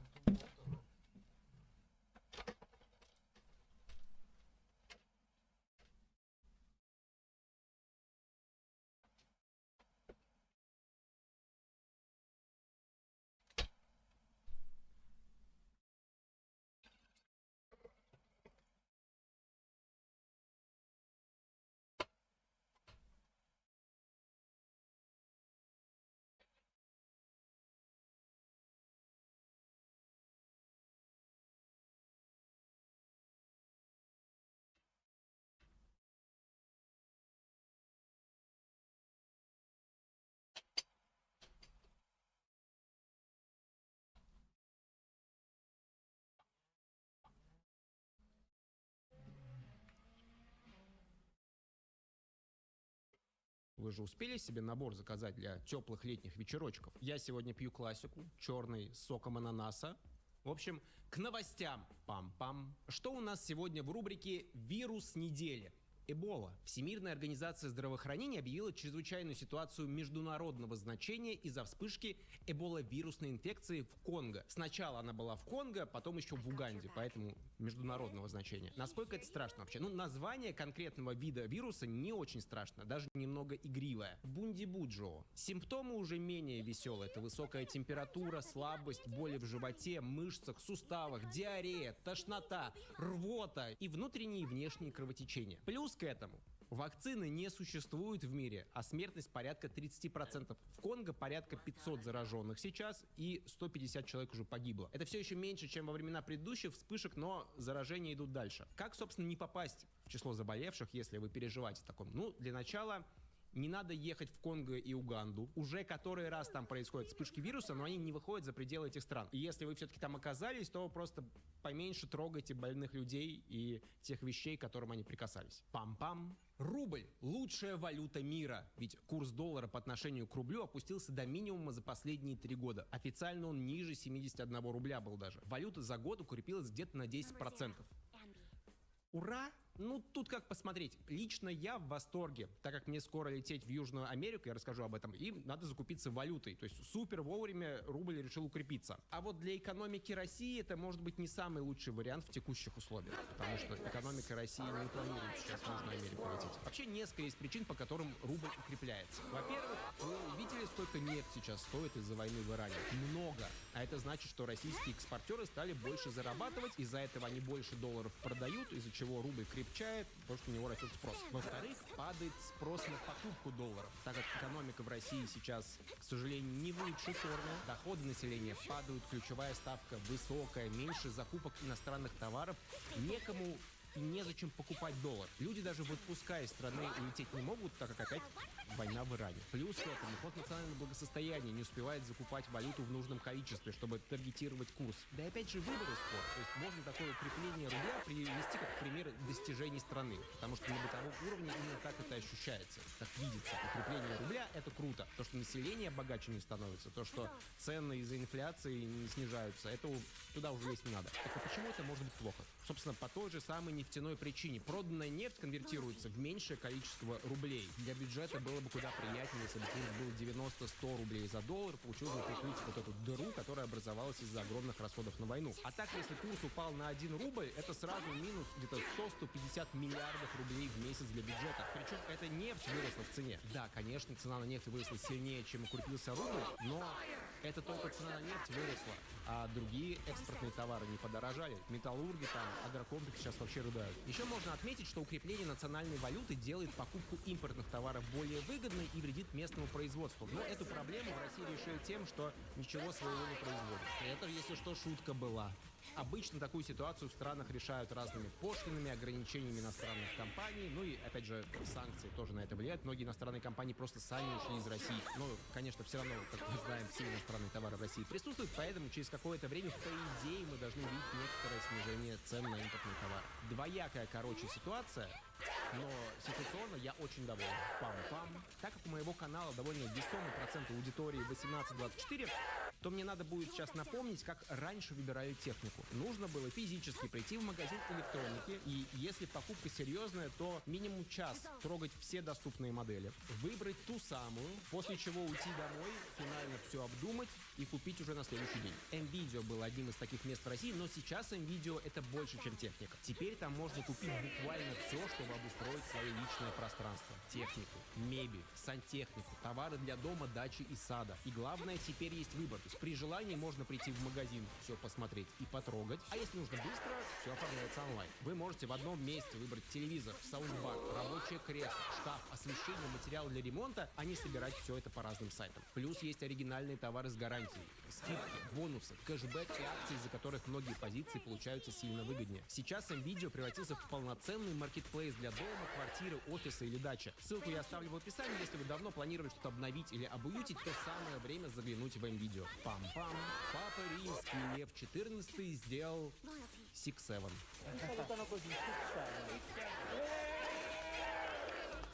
Тут не будет никакого комментария или развития темы, просто еще раз посмотрите на это.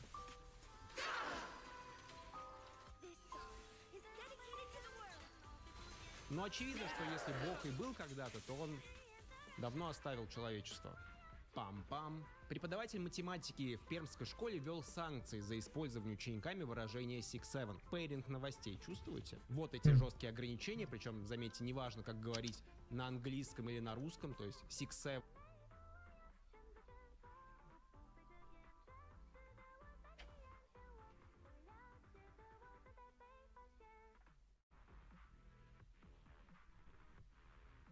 Или Six Seven. За это надо будет рассказать 67 теорем или назвать 67 ученых.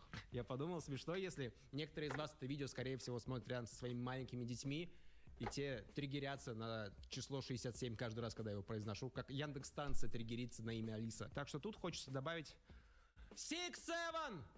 О, кстати, Алиса, 67. Это число. Или вам нужна информация про больницу номер 67? Six Seven.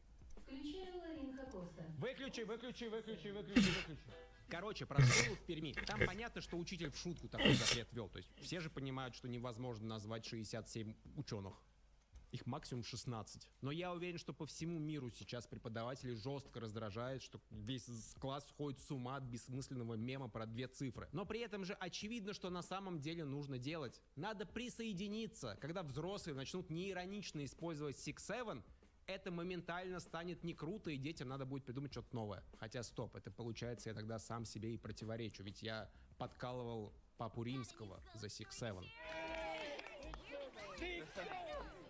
Что если он не вел себя как неосознанная машина, которая повторяет бессмысленные движения, которые ему скажут, а на самом деле пытался исцелить всех католиков от этого мема? Ведь как что-то может быть крутым и молодежным, когда это делает 70-летний священник? Вообще даже на видео заметно в конце, как гаснет энтузиазм в детях. Пам-пам. Касательно визита Трампа в Китай. Я на прошлой неделе говорил, что это потенциально историческое мероприятие, последствия которого может ощутить весь мир. Нет. Ну, Трамп, конечно, неплохо провел пару дней, его свита из министров и бизнесменов, наверное, тоже хорошо, там фоточек себе понаделали, но каких-то ярких результатов переговоров, кажется, нет. Си Цзиньпинь принял президента США как лидера державы, равный Китаю. Сказал, что нужно работать над конструктивной стратегической стабильностью. Типа, давайте жить в мирной конкуренции, без резких движений, сохранять статус-кво и искать компромиссы по всем острым возникающим вопросам. Плюс к этому он всячески указывал на то, что Китай так-то постарше США будет. Типа, дерево там старое Трампу показал.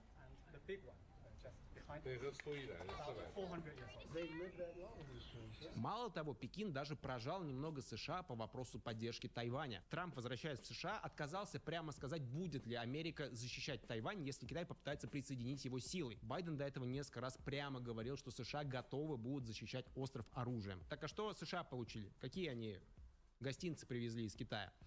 Ну, Китай обещает купить 200 самолетов Boeing, хотя до этого вроде о большем числе говорили. Будет покупать больше американской нефти, сои, также, возможно, расширить доступ американских финансовых компаний на китайский рынок. Ну, по крайней мере, Трамп сказал, что они об этом договорились. Такой себе. Но в данном случае отсутствие прорыва тоже результат. Они не разругались. Не разругались они, но и с языком Трамп с Си Цзиньпинем не засосались. Зафиксировали эту конструктивную стратегическую стабильность, мировой порядок, в рамках которого дальше все будут двигаться. Ну и это... Перестаньте уже представлять, как Трамп с Си Цзиньпинем с языком засасываются.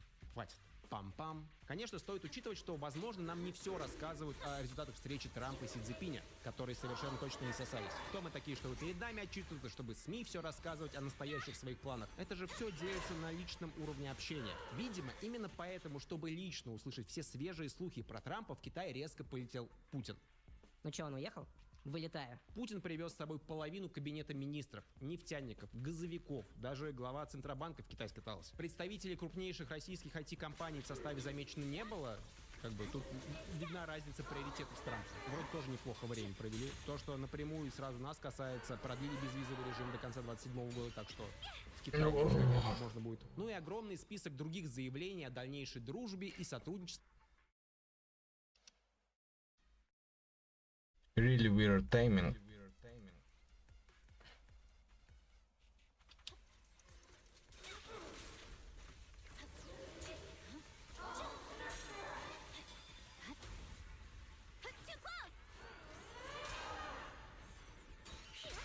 Ah.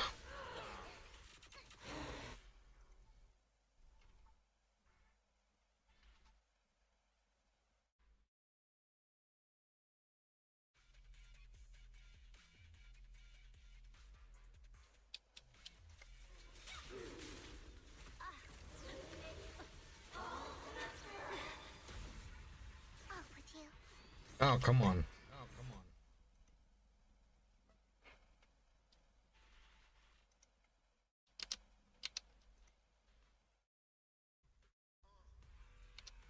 По всем возможным фронтам. Чего-то прорывного пока нового не появилось, но при этом как бы и так весьма крепкие отношения сейчас у стран. В итоге они там 40 двухсторонних документов подписали, чаечек попили. А, еще Си Цзиньпинь выстроил кучу детей, чтобы они накричали на Путина.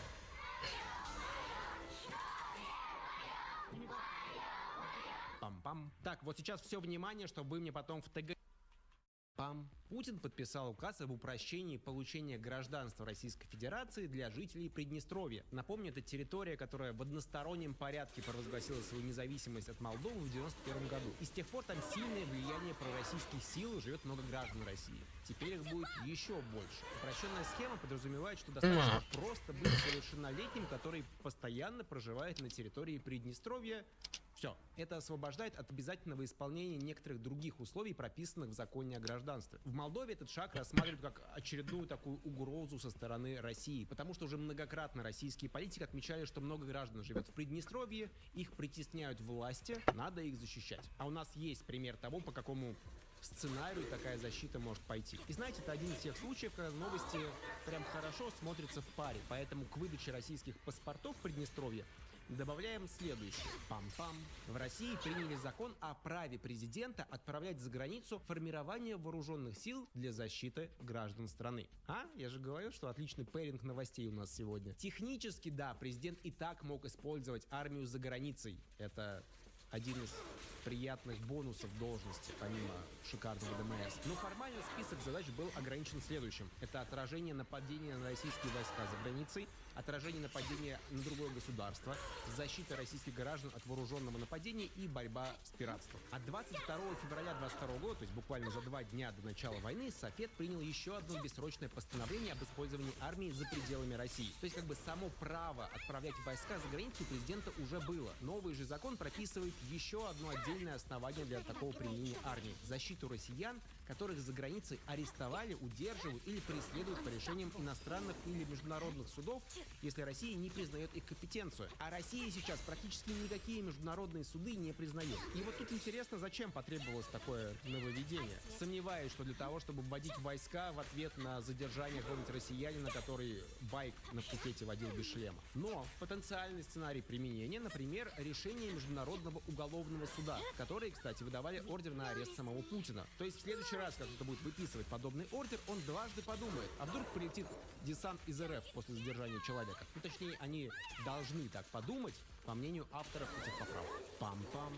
17 мая Москва подверглась крупнейшей с начала войны атаке украинских дронов. Пострадало огромное число домов, ранения получили 16 человек, 3, к сожалению, погибли. По идее, атаковали объекты нефтяной промышленности, но в итоге дроны попали в жилые дома в Москве, Химках, Красногорске и других округах. Кстати, я вам теперь не могу показывать фотографии или видео домов пострадавших людей, потому что власти Москвы ввели запрет на публикацию фото и видео последствий терактов и атак беспилотников. Такие запреты есть уже в десятки регионов. Власти хотят, чтобы публиковались только материалы, которые предоставляют сами, либо Министерство обороны. Они, конечно, по многим причинам заинтересованы в том, чтобы контролировать объем такой информации. Такие запреты есть на территории Украины, потому что распространение подобной информации это провоцирует панику, ее могут использовать спецслужбы противоположной стороны. Для властей желательно, чтобы люди вообще о таком не думали.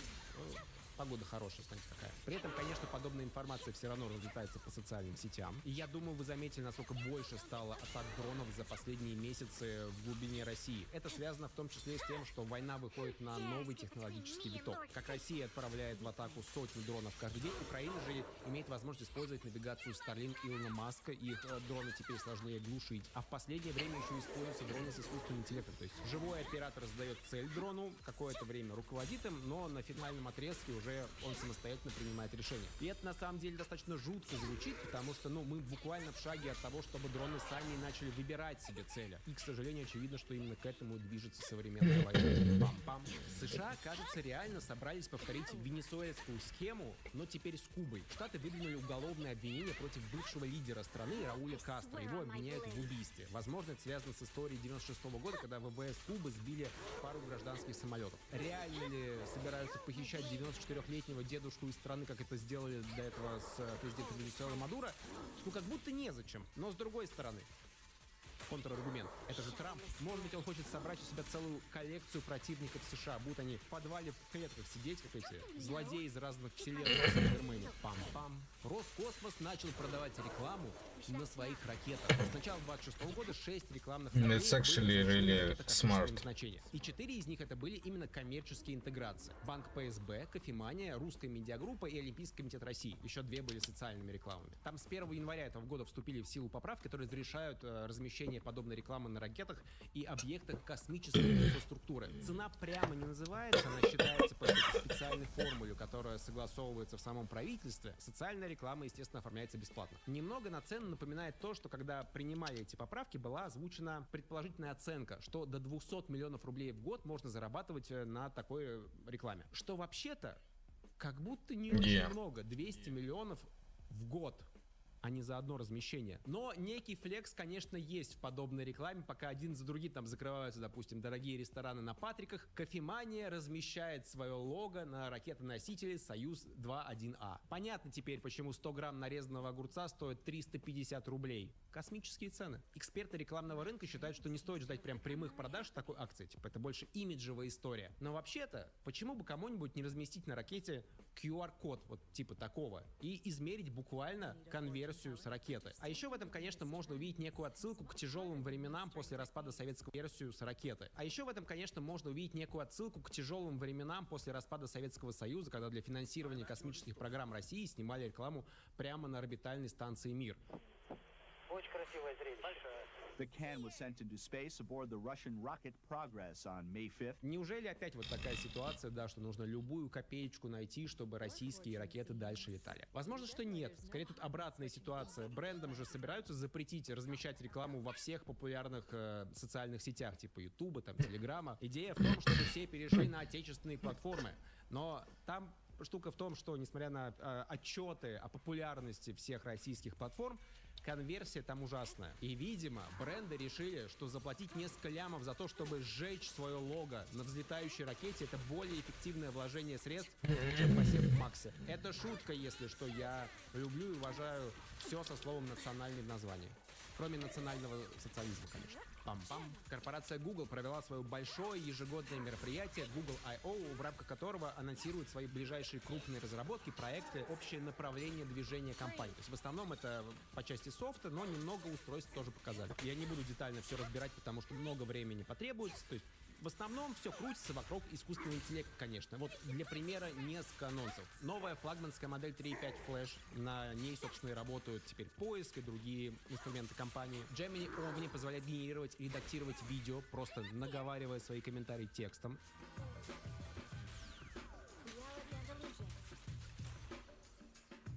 Ютубу можно будет задавать вопросы, допустим, как научить ребенка управлять велосипедом. И сам YouTube с помощью нейросетей подтянет такое, смастерит руководство, где будут конкретные моменты из разных полезных видео предлагаться. Gemini Shark — это уже вот более интересная штука. Это агент, который работает с Gmail, с документами, календарем, другими сервисами Google, сам собирает всю информацию, пишет письма, планирует встречи, выполняет задачи от имени пользователя. То есть вы, опять же, просто наговариваете ему задачу, убираете свой телефон, закрываете ноутбук, а он там у себя в облаке сидит, что-то шуршит задачки. Вот тут уже чувствуется прям возможная польза, особенно если ты человек, который прям буквально сильно погружен в экосистему Google, используешь все ее разные сервисы, хранишь там все документы, но пока только платно, пока только в США. Еще Google показали новые умные очки, партнерятся с Gentle Monster и Baby Parker, поэтому очки выглядят умеренно симпатично. Это как те очки с камерой от Цукерберга, только в данном случае на борту более вменяемый голосовой помощник. Короче, они показывают, что пронизывают все свои продукты едиными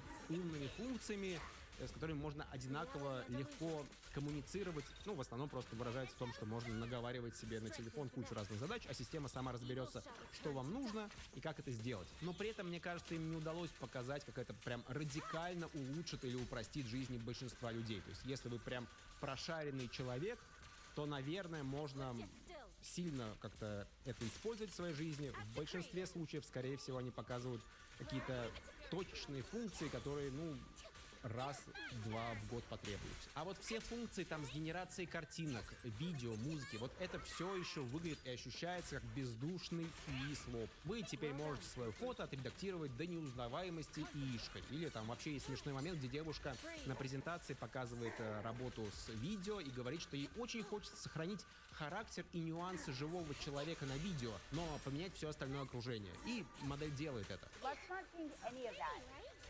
With a simple prompt and style reference, Omni allows us to transform the environment. Только вот следующим же шагом девушка заменяет и человека в кадре. Я понимаю, что они, конечно, делают. Им хочется заставить широкий круг людей использовать вот все эти функции по генерации контента. Но это просто не нужно никому в таком объеме. То есть сделать там раз в месяц тренд, где человек сидит на спортивном матче, да. А в остальное время большинству людей не до этого. То есть, да, это используется там разными инфлюенсерами или в продакшенах это используется. Но в обычной жизни это нафига это нужно. Но Google очень хочет, чтобы это стало частью жизни людей повседневной.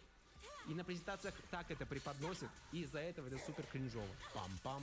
Тут сейчас прямо история для детектива пишется. В Испании задержали Джонатана Андика, сына основателя сети магазинов одежды Манго, Исаака Андика. Джонатана подозревают в убийстве отца. И вы только послушайте и представьте всю эту ситуацию. 14 декабря 2024 года 71-летний бизнесмен занимался хайкингом с семьей в горах Монсеррат, это недалеко от Барселоны. Тропа была не особо сложная, но произошел несчастный случай. Бизнесмен поскользнулся и упал в ущелье с высоты более 100 метров. Сразу же погиб. Единственный человек, который был рядом с Исааком в момент падения, был его сын Джонатан. И вот за пару лет с момента смерти всплыли разные интересные детали, что, допустим, были напряженные отношения у отца с сыном, что сын попросил телохранителя не сопровождать их на тропе. Одно за другое набралось на задержание его в качестве подозреваемого. Какой вывод из этой истории можно сделать? Ну, не знаю, я вспомнил, что у меня был симпатичный синий костюм из магазина Манго.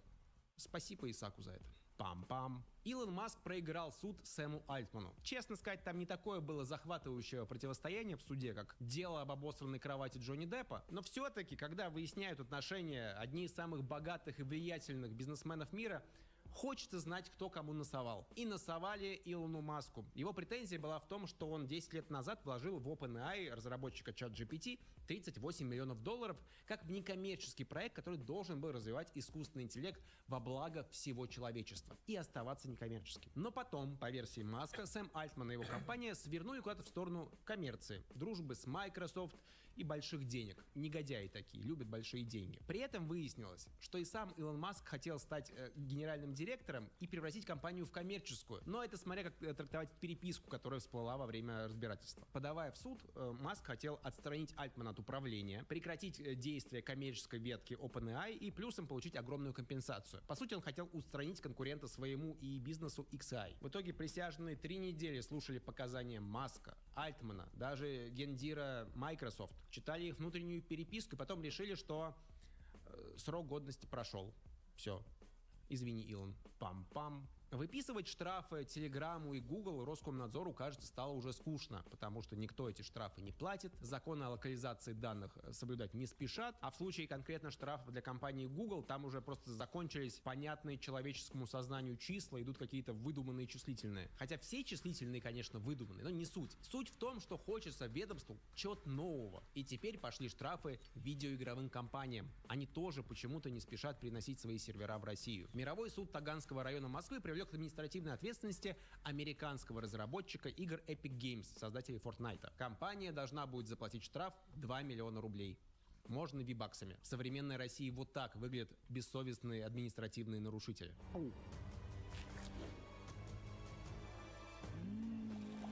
Мне кажется, Роскомнадзор и Таганский суд просто хотели немного подпортить настроение разработчикам игр, потому что они недавно выиграли суд у компании Apple, и теперь Fortnite вернулся официально в App Store на айфончике. Но наш Роскомнадзор не такой мягкотелый. Он никому не проиграет. Теперь эпики встают в один ряд с Electronic Arts, Take-Two, NetAce и Battlestate Games. Они все оштрафованы. Пока что уверяют, что запрещать игры компании в России не планируют, но это пока не нашлось какого-нибудь там очередного господрядчика, который презентовал бы Путину идею сделать русский Fortnite или русский Sims, тогда, конечно, американские игрушечки будут обречены. Но у нас так-то YouTube не запретили, а просто замедлили. Возможно, пойдут по тому же пути и будут накладывать специальные РКН-лаги на ваши катки Fortnite. Проблема в том, что сами компании тоже могут уходить с российского рынка в ответ на такие ограничения. Возможно, идея в том, чтобы выкуривать конкурентов и освободить место российским разработчикам. Например, японский издатель Konami уже объявил о том, что уходит с рынков России и Беларуси, в середине июня отключат свои сервера. Но, конечно, не стоит забывать, что многие западные компании уже давно ушли с рынка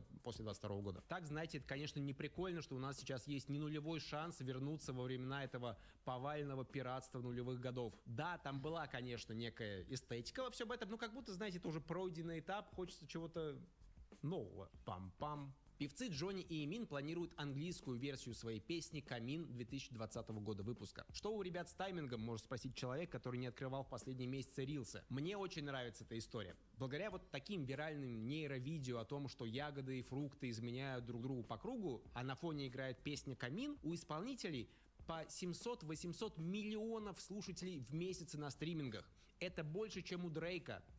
В 7-8 раз. Сейчас самые прослушиваемые исполнители в мире — это Джонни и Эмин, потому что клубника изменила с бананом. Конечно, это последствия того, как именно считаются прослушивания в том же YouTube Music, то есть в секундочку кто-то шортс включил, все, было учтено. Но в любом случае я поздравляю исполнителей с неожиданным успехом, думаю, денег они тоже нормально на этом подняли. И в принципе логичным может быть шаг выпуск англоязычной версии песни. Либо они просто закинули ее в нейронку и перевели, там не очень понятно по анонсу, насколько это правда.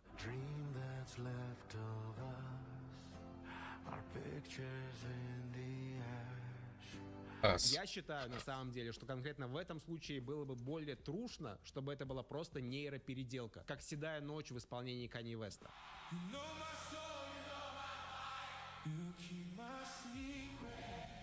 Но лучше было бы сделать еще один дополнительный шаг и поменять текст песни, чтобы английская версия песни «Камин» была про сложные взаимоотношения покрытосеменных. Пам-пам. Евровидение 2026. Думаю, вы все, как и я, буквально не могли оторваться от чего угодно другого и не следили за песенным конкурсом. Когда нет участника от России, как-то сразу пропадает соревновательный интерес в песенном конкурсе. Но на самом деле кое-что интересное в этом году было, связанное с конкурсом, точнее, связанное, конечно же, с политикой. Но начнем с основного. Победила девушка Дара из Болгарии с симпатичной песней. Второе место за Израилем, на третьем месте Румыния. На последнем месте с 1 баллом по традиции Великобритании. Я не знаю, зачем они так часто подписываются на унижение своих представителей.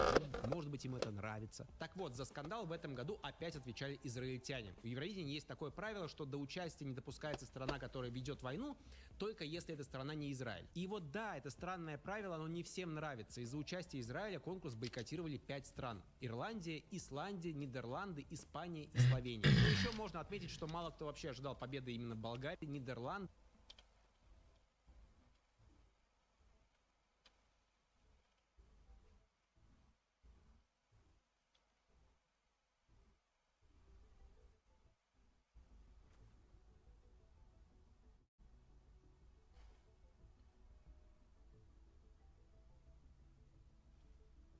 Испания и Словения. Но еще можно отметить, что мало кто вообще ожидал победы именно Болгарии. Фавориты были совсем другие, и они в итоге даже в тройку не вошли. В итоге Дара была на первом месте и по голосованию жюри, и по голосованию народному. Израиль только на 8-м месте оказался. Исполнитель чисто приехал оскорбительные выкрики из зала послушать. Пам-пам. Тут очень внезапная киноновость. Студия Warner Bros. Запустила в работу полнометражный ребут Westworld, мира Дикого Запада, который многие знают по сериалу. Ты знаешь, где ты?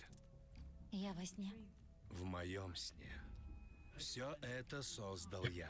И это немного странно, потому что сериал выходил не так давно, с 16 по 22 год. Это само по себе ладно, потому что могло быть типа развитие успеха, и вот превращают в сериал в фильм. Только вот успеха не было. Первый сезон очень сильно залетел. Многие видели в нем преемника «Игры престолов». Большой, дорогой сериал от HBO с хорошими актерами, титулованными авторами, с сложными сюжетными линиями, с разными загадками. И это все быстро скатилось в такое унылое говно, что я даже не досмотрел последний сезон. И вот поэтому странно, что теперь внезапно дают деньги на полнометражный фильм. Часть ответа на эту загадку в том, что и сам сериал на самом деле не был оригинальным. В 1973 году вышел фильм Westworld, который объединил вестерн и sci-fi. И получается, что именно вот тот старый фильм и будут переснимать, а не свежий сериал. Но это все еще странно, потому что люди же многие помнят, что был одноименный сериал. Совсем недавно. Я прям представляю аудиторию, в которую целится этот новый фильм. О, полнометражная версия сериала, который буквально известен тем, что быстро скатился и не дал ни одного вменяемого ответа ни по одному сюжету. Обязательно схожу. Хотя, с другой стороны, они уже делают покадровые, буквально ремейки мультфильмов, которые вышли всего 10 лет назад. Я Голливуд уже совсем не понимаю. Надо запретить Голливуд. Сначала оштрафовать. Пам-пам.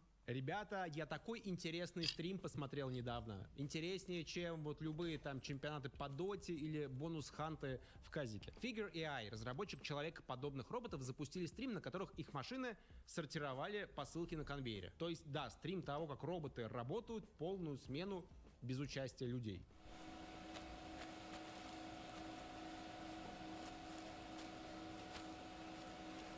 Стрим шел сутками. Да я проверю, вообще, может быть, все еще идет. Да, все еще стримят. 8-й день это идет. Бедняга Фрэнк на смене. Я даже оставлю это здесь, мне очень нравится. Звук отключу. Работай, пока я любимым зрителям видосик записываю. Короче, на стриме по очереди к ленте подходят роботы с разными наклейками на груди. Там Боб, Фрэнк, вот сейчас он на смене, Роуз, и выполняют очень монотонную задачу. По сути, они просто берут эти посылки на ленте, переворачивают этикеткой вниз, подвигают. Все. Но при этом это, конечно, сложная задача в том плане, что требует большой координации движений. И если сравнивать с предыдущими демонстрационными видео, то сейчас роботы выполняют задачу со скоростью, ну, сопоставимой с человеческой. То есть, скорее всего, опытный сотрудник, там, обученный за день, будет сильно быстрее все это делать, просто переворачивать этикеткой вниз. Но выглядит неплохо, Фрэнк. Не отвлекай меня больше, все, выключаю. Короче, есть им, конечно, куда расти, но впечатляет уже. Особенно то, что работают они только с перерывом на зарядку. И как только один разрядился, сразу на смену выходит другая машина, которая стояла рядом. Я рекомендую посмотреть этот стрим, какое-то вот интересное чувство ловишь. Где-то вот на горизонте уже виднеется вытеснение низкооплачиваемого человеческого труда машинами. Плюс иногда смешные моменты есть, где робот зависает, чтобы откалиброваться, или он не может дотянуться до застрявшей посылки и игнорирует ее просто. Не могу, тупые машины. Заранее извиняюсь на случай восстания роботов. Пам-пам. Это все новости на сегодня. С вами был Руслан Усачев. Большое спасибо, что досмотрели видео до конца. На канале есть еще куча других видео. Подписывайтесь. За ваш комментарий спасибо. Сижу, поздравления прямо сейчас читаю. Ну, не прямо сейчас, а когда вы смотрите это видео, я их читаю. Короче, вы поняли. Ну и перед тем, как я отправлюсь в свое путешествие длительное, конечно же, не оставлю вас без комплимента дня. Только моя к тебе любовь крепче российского рубля. Пам.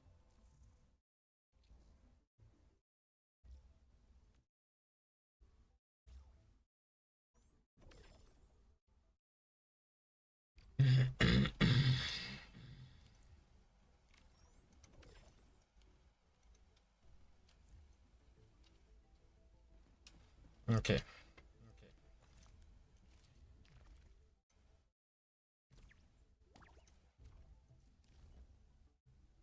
Here it is, 13 hours. Alright, let's go, let's do this. I hear Orignium singing.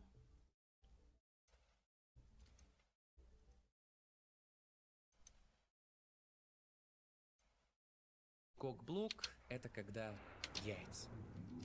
Тема того, что боссы в Zenless Zone Zero раньше были лучше, уже стихла, но все еще остается актуальной. Особо занимательно сталкиваться с мнением, что это все синдром утенка, нам кажется, и, короче говоря, первый сезон в этом плане был схож. Проверить эту гипотезу можно только на практике. Но как это сделать, если разработчик сам решает, кого мы будем бить? Я способ нашел. Так что в этом видео на практике будет проверена кокблочность каждого босса в хронологии их появления в опасном штурме. А именно, насколько они открыты к прохождению разными классами. Все затронутые мною персонажи без ментальных картин, кроме М1 Харумасы, Ликаона и М2 Никомар. Все с сигнами и собраны в 40 плюс кроков у критовиков и 30 плюс у аномалистов. Бафы штурма я буду подбирать наименее подходящие, чтобы сравнить именно чистую силу отряда. А то усиления порой такие, что 1010 сверху точно накидывают. Вдруг какие-то бонусы все-таки будут работать, ну, постараюсь это указать. Откуда у тебя столько примагема?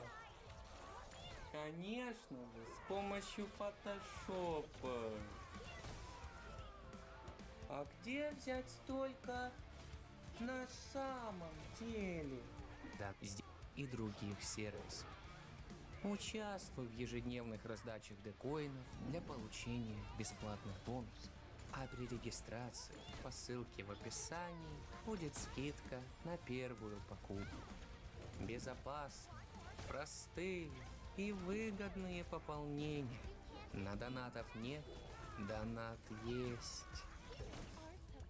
Балерин, а точнее зловещая марионетка. Уязвимости. Лед и эфир по 20%. Если что, это значение база на каждом боссе. Сопротивление, прикиньте, его нет. ХП 177 миллионов. Дополнительно босс дает 50% ледяного и эфирного урона. Кстати, раньше здесь был электрический. Самой важной механикой является постоянное уничтожение вот этой призываемой близняшки, потому что изначальная длительность оглушения уменьшена вроде до 7 секунд, а за каждую уничтоженную копию прибавляется по секунде вплоть до 12, если что, по точным таймингам поправьте. Так что ее фазы выступления — это не просто трата времени и набор очков эффективности, а еще и времени стана. Прежде чем смотреть результаты, разъясню. Нам известно, что в игре сила персонажей отличается. Титулованные агенты на голову сильнее остальных. Сейчас рядом с ними можно поставить еще Арию и Промею. Если разница очков между ними всеми получается небольшая, то босс, так сказать, cock open. Обычные герои в основном всегда будут пропорционально проседать на их фоне, но должны быть в балансе между собой, зависимо от личной силы, условий сражения и, очень важно, умения играть. Теперь к результатам. Аномалисты при наличии Наньгун не сильно отстают друг от друга, кроме Мияби, она очевидно будет здесь лидировать. Без премиального персонажа устрашения наглядных фаворитов становится 3, как раз те, кто по полной реализует баф и уязвимости. Остальные в балансе между собой. Критовики держатся на уровне, также зависимо от личной силы и отряда. Это исследование, насколько боссы открыты к прохождению разными классами, а не сравнение конкретных персонажей и команд. Как мы видим, марионетка в этом плане превосходна. Есть небольшой шил на 2 элемента, клонов не все одинаково легко фармят, но в целом это остальным не мешает. Результат буду фиксировать в тир-листе, балерины Cock Open. Дальше зараженный вожак Помпей, или просто Белый Помпей. Помните такого, который под аномалией? Уязвим к огню, сопротивляется электричеству аж на 40%. Это единственный босс в первом сезоне, как и его красная версия, у которого такое высокое значение. У всех остальных 20. ХП на момент последнего появления всего 83 миллиона. И дополнительно дает 3 раза по 15 аффикса за прок аномалий. Босс может ощущаться как груша для битья, но если играть без стагеров, то самому можно стать грушей, потому что бьет он очень больно. Лучше его так и стабильно парировать, а еще желательнее уклоняться для очков эффективности. Это кроме небольшой мехи, когда он просто крутится и тратит время, весь бой с ним. С такими условиями картина следующая. Среди аномалистов ситуация аналогична марионеткам. Разве что на примере Элис можно заметить, что на этом боссе Наньгун все еще дает преимущество, но уже не настолько. И еще из-за постоянных станов сложнее очки эффективности набивать. Титулованные агенты разрухи и нападения рядом с Мияби, остальные примеры, учитывая личную силу и умение играть, друг от друга тоже не сильно отстают. Выходит, что Белый Помпей супер. Баф 45% аффикса, который работает в основном только на аномалистов, не сильно выделяет их на фоне критовиков, напрашивается на местные S-тиры. Но 40% резист отрезают из пула 5 ивентовых S-ранговых персонажей. И хоть отряд Абол каким-то образом набрал результат Эвелин, по этой причине Помпея я все равно ставлю чутка пониже. Жертва Бринки. Разраб подсказывает нам, что противник подходит для персонажей аномалии. Ну а я хоть и не Конор, но проверю, как это работает на самом деле. Очки здоровья 170 миллионов. Уязвимость ледяная, сопротивление физическое. За проки аномалии или хаоса можно получить целых 48% боевой атаки. И при этом, когда на боссе от 3 стаков, то каждая наложенная аномалия висит на 5 секунд дольше. Если кто не шарит, урон хаоса зависит от оставшегося времени первой аномалии. Осталось 8 секунд, будет много урона. 2 секунды намного меньше. Поэтому эти бонусные 5 — это очень заметная прибавка. Мувсет Брингера состоит из множества атак, но в основном его бьют с Мияби, поэтому максимум, что можно увидеть, это постоянно замороженного монстра, который иногда призывает руку. И это ключевая его механика. Если ее не уничтожить, то не будет очков эффективности, как и очков урона, потому что босс перейдет в фазу мега-ибаки, потратит кучу времени на свои анимации, ну а нам в это время только ждать. Таить не буду. У Мияби здесь конкурентов не было до выхода Промеи. Остальные заметно отстали, но Наньгун опять поднимает всех со дна. Даже Элис в сопротивлении показала нормальный результат. А вот гритовики максимум уровень Арий без Наньгун. Хуга бедолага вообще руку разбить не может. Раньше босс только для Мияби, теперь еще и для Промеи. Другим, даже если нормально, приблизиться к ним они не могут. Думаю, на 4-й тир потянет. Тот самый забытый разрабами мясник из тупика, который за парирование дает 4 раза по 15% крит урона. У Язы лед и эфир, Сапра отсутствует. ХП на тот момент было всего 71 миллион. На нем желательно не отпарировать все сразу, а растягивать очки помощи от стана к стану, чтобы максимальный баф во время оглушения еще действовал. Вы можете подобным заниматься, а мне было впадло. Я его просто долбил и получил такие результаты. Напоминаю, ХП у него мало, поэтому настолько много очков. Но нам нужно не количество, а разница. А она, как видите, в пределах силы персонажей не наблюдается. Даже Хуга выдал какой-то прайм. Может, несчастные аномалисты с бесполезным для них бафом на крит урон не смогут показать такой же результат? Смогли. Я тут уже уставал одним и тем же играть, поэтому малость поразвлекался. Главное, на примере Арии, Мияби и Элис видно, что в нормальном отряде они от критовиков не отстали. Жаль, что в текущих реалиях мы бы видели не 50-60 тысяч, а 20-30, что ощущалось бы не так хорошо. Но, повторюсь, исследование не про силу отрядов, не про количество очков, а про открытость боссов. Критовый мясник пока прям самый лучший. Автономная боевая машина наступления Тифон Разрушитель. Один из моих любимых. Уязвим к электричеству и скоро будет ветру, сопротивление к огню. ХП 112 миллионов. Бой с ним таков. Сначала уклоняемся и бьем, после 3 раза парируем, почти сразу или чутка попозже начинается стан и так по кругу. Уклоняться до фазы парирования прям сильно желательно, иначе он откладывает ее, а игрок в таком случае в штаны. При успешном парировании всех атак получаем баф на 30% аффикса в ульту и цепочки во время стана. По статам он в целом удобен для всех, зато не по мувсету. Некоторые легко под него подстраиваются, а есть и те, кому придется немного попотеть. И если приловчиться, то результат от плюс 5000 гарантирован. Например, на Мияби, если просто бездумно чередовать аномалии, что я в основном и делал, то он будет часто стоять замороженным или в стакере, из-за чего очки эффективности не наберутся. На Арии с ним драться гораздо удобнее. Для Исуань он слишком часто оглушен. Сложно набивать ее полоску и копить децибелы, чтобы стабильно ультовать. Шуньгуан вообще не любит отвлекаться на парирование, как и на все механики боссов, чтобы как можно дольше бить в стойке. Тем не менее, по очкам ситуация стабильная. Только Мияби здесь просела до уровня других аномалистов, но это без очков эффективности. Так что Тифон хорош для всех, но не самый простой в исполнении. Много моментов нужно контролить и немного... Чечня? Джануар? Really?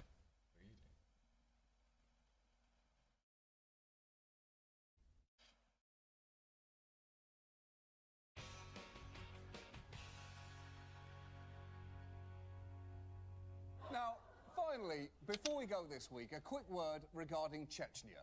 The place that, when it shows up in text at the beginning of an action movie scene, promises you some shit is about to go down. Their leader is Ramzan Kadyrov, pictured here in a t-shirt that says, "Too Psycho" on it, which is actually completely appropriate for reasons that you will soon understand. Kadyrov is internationally recognized as a brutal and corrupt strongman, but this week he was in the news for a different reason. Ramzan Kadyrov lost this cat. The leader of Chechnya addressed his Instagram followers and asked them to help him search for the Bengal, which is the breed of the pet. So if you are living in the Republic and saw a similar animal a couple of days ago, now's the time to contact the head of your region. Yes, the entire Chechen Republic was put on notice this week because its leader couldn't find his cat. I'm presuming he searched the most common locations for cats, such as lying in a sunbeam or staring right at you with murder in its eyes. But Kadyrov's family didn't just lose their cat. As he put it on Instagram, we have completely lost our cat. So they haven't just lost a couple of paws and a tail, they lost the whole thing. And Kadyrov being upset about his lost cat is not good. This is a man whose security forces have been accused of kidnappings and torture, and whose Wikipedia page has an entire section dedicated to accusations of human rights abuses. And the mere existence of that is pretty damning. It's like having a subsection for 1997 forklift DUI, or aftermath of Howard University commencement speech. You don't even need to know the details to know that it cannot be good. But to get a real sense of Kadyrov, all you need to do is check his Instagram page. Because it's not just where he announced that he'd lost his cat.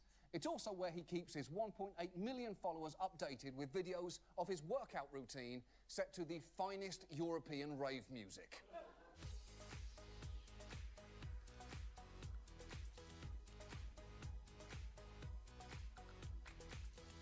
Cool. He's Kadyrov's basically like a can of Monster Energy drink come to life. And honestly, I cannot recommend his Instagram feed enough. It almost makes you forget that he was once accused of beating a prisoner with a shovel handle before executing him. Almost, but not quite. Because the main thing his Instagram demonstrates is how much he loves Vladimir Putin. Which, look at him, look how happy he is there. I've never been that happy. And look, it's hardly surprising. Putin appointed Kadyrov to the Chechen presidency in 2007, and in return, it seems Kadyrov is absolutely obsessed with him. Just look at him wearing this T-shirt with Putin's face on it.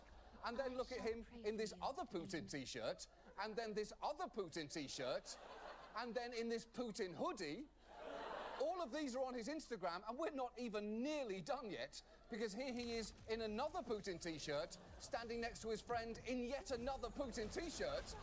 And here is another one where everyone in the photo is wearing a Putin T-shirt. And by the way, you just know that Kadyrov is looking over at his friend's sick green Putin T-shirt and thinking, I am so borrowing that.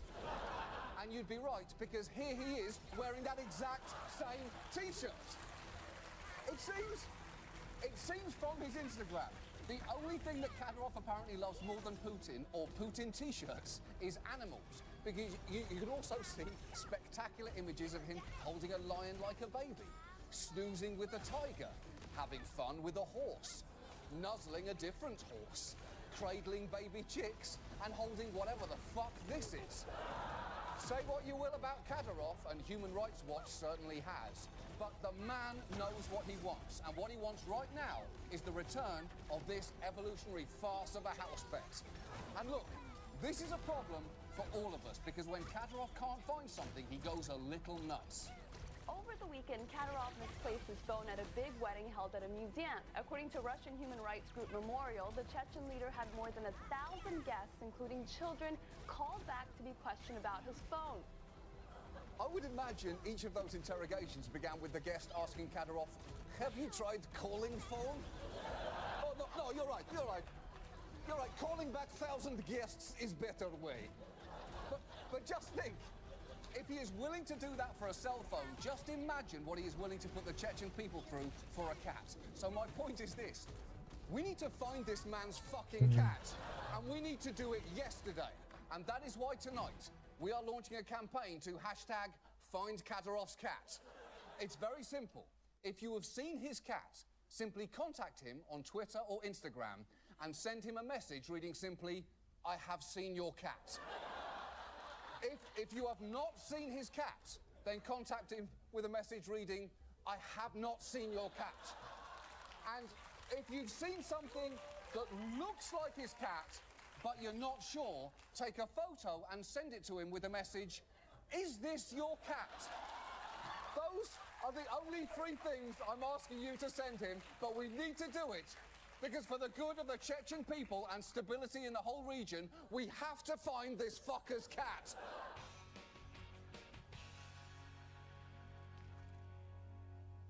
Finally tonight, we turn to Chechnya, Russia's Florida, in that it shares a border with Georgia and doesn't seem to have any laws.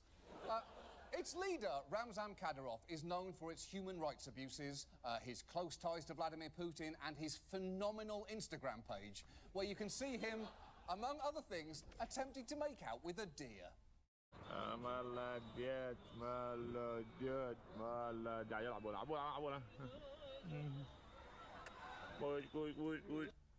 You can tell that even that deer is thinking, look, I'll give you one kiss because I'm a deer and I'm stupid, but shouldn't you be running a republic right now? We actually talked about Kadyrov back in May when he'd lost his cat, and he was asking his people to help him locate it. You may remember that we asked you to take photos of any cats you saw and send them to Kadyrov asking him, is this your cat? Now, apparently, he didn't find that very funny because, and this is true, he Instagrammed this photoshopped image of me in a Putin t-shirt with the caption, I'm tired of jokes, I want to care for cats in Chechnya, by the way, Putin is our leader. And listen, I'll admit, I'm tired of a great many jokes, but asking Kadyrov, is this your cat, is emphatically not one of them. But this week, I do have an update for you on Kadyrov, but it is not that he has found his cat. He hasn't. I'm guessing he's currently seeking comfort in the old Chechen saying, every time Ramzan Kadyrov loses a pet, the terrible forest wolves gain a snack. But something almost as exciting happened to him. The regions were electing new leaders and local deputies. The most convincing result was shown by incumbent leader of Chechnya, Ramzan Kadyrov. He has more than 97% of votes. Yes, Kadyrov won re-election with 97% of the vote. Not 100%, 97. It's a gentleman's dictatorial landslide. Turkmenistan's leader was re-elected with 97% of the vote, as was Egypt's El-Sisi, and Syria's Bashar al-Assad earned both his first and second term with, guess what, 97%.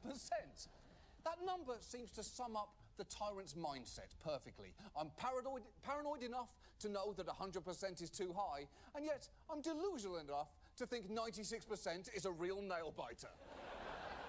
But Kadyrov's re-election is by no means the most eye-catching thing he's been up to lately, because cat or no cat, and to be absolutely clear, no cat. Kadyrov has had himself quite the summer. Just a few weeks ago, he held a celebration for Chechen Women's Day, and this is how he was dressed for dinner.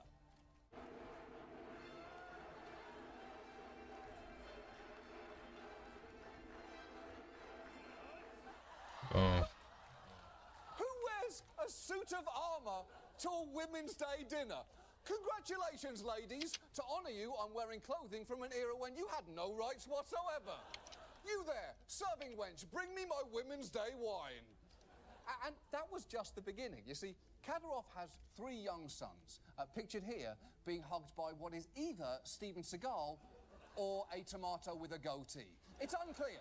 We don't know for sure. But if you follow Kadyrov on Instagram, which you really should, you will know that he has been training his children and other boys in mixed martial arts. And if his unlicensed boxing gym for sweaty tots were not weird enough, and it very much is, this week he actually staged a series of MMA fights featuring each of his 3 sons as he sat there and watched. And I honestly don't know what I find more upsetting there. The fact adults are cheering on fighting children, or the fact that any one of those children could beat the living shit out of me. But wait, because we're still not done here, because this week, the same week he staged his child fight and was re-elected, Kadyrov launched his own reality show. Мы приглашаем в республику самых одаренных людей, кто хочет работать на территории. Если вы уверены, Talent Kadyrov has his own reality show, the premise of which is that contestants compete to be the head of Chechnya's Strategic Development Agency, which, to be honest, might just mean spotting an 8-year-old in the weight room. But the bigger picture here is, I think... This is the most flagrantly, staggeringly, obscenely corrupt thing that Trump has ever done in office. I have in my hand what purports to be the settlement of Trump's claims against the IRS for the disclosure of his tax agreements. That is a lie. That is a fraud on the American people. What Trump is doing here is creating an illegal fund of billions of dollars to pay out whomever he chooses, including and especially the traitors who breached the Capitol and tried to overturn the election to turn it over in Trump's favor. My blood is boiling. This is a new low for this administration. And this is an administration that has been rife with corruption and illegality, but this is probably the worst thing that they have done so far. Now, suffice to say, the president cannot take taxpayer money and give it to whomever he wants. But this unbelievably, ironically named anti-weaponization fund is exactly that. He's going to pay out his friends, his family, and domestic terrorists. And that's just who we know about. I'm frankly running out of adjectives. This is theft. This is corruption. This is treason. If he gets away with this, there are simply no more limits, at least with respect to what Trump can do with taxpayer money. If he can pay out billions with a B to his cronies without any real oversight, I don't know, are we done as a country? At best, this is Orban-esque. But this is frankly verging into Putin territory. And of course, the corruption cherry on top of the corruption sundae is that Trump is personally ending and forbearing all audits and suits into his businesses and his family's finances. Oh, and the government is issuing him an apology as well. Wonderful. Now we're talking about this as if it is a legal settlement to the claims that he had against the government that he has control over. But it is not. This is not a settlement. This has about as much to do with a legal settlement as a shoehorn has to do with a French horn. I'm reluctant to even talk about the legalities or the legal aspects of this because there's nothing legal about this. There was no process here. There was no judicial review. There was no decision by a fact finder or a jury. This is simply Trump taking power and paying it out to whomever he wants to. That being said, the fig leaf that they are using to cover up their own manifest corruption and illegality is that this was related to a demand that Trump had for $10 billion related to the 2020 disclosure of his tax returns by a contractor at the IRS. Now, we are in the process of writing and filming a video that goes into much more detail about the legal aspects and really more relevant here, the illegal aspects of what's happening. That's going to come out in a few days. But suffice to say, Trump's suit was unbelievably bogus. Again, you can sue anyone for anything and claim that you're entitled to however much money you want, but in that case, in the best of circumstances, a disclosure of those kind of tax returns would be limited to $1,000 per disclosure, and the statute of limitations is 2 years, which has long since elapsed. Oh, and by the way, the president who was in control of the IRS at the time that those tax returns were disclosed was President Trump himself. Oh, and the irony here is that yes, while leaking tax returns is illegal, the only reason the American people didn't already have Trump's tax returns is that he refused to turn them over like every single other presidential candidate does as a matter of course when they run for president. And of course, which he pledged to eventually release and never did. But he was probably withholding them because he was looking down the barrel of hundreds of millions of dollars of fines related to his tax crimes, including double dipping. Crimes which he has now given himself immunity. And those crimes and the tax crimes of his family members and businesses were not even part of his suit against the IRS. He's just throwing them in because why not? The New York Times is reporting that the IRS actually issued a 20-page report on how bogus this suit was. This suit was a joke, and frankly, on this channel, we treated it as such because it was so stupid and so brazen. And frankly, we thought the worst that was going to come from it was that it was just going to be tossed out of court and it was going to waste taxpayer resources. My God, how wrong we were. But what became legitimately interesting is that the judge in that case... This'll work. Wow, bolo tie lav mic combo. Absolutely insane. How's it going, Google debunkers, and welcome to yet another room in my house. People always seem surprised whenever I'm in a room other than my studio. I can't for the life of me imagine why, because if that studio was my year-round part of the house, I would have frozen to death in about October of 2023. Shitty though my studio may look right now, it is actually connected to a real house with electricity and water, and we even got rid of the outhouse last year. Almost 4 years ago,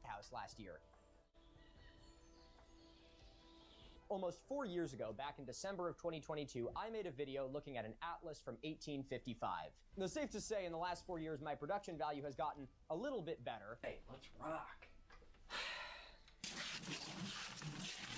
Man, those leaves are crunchy.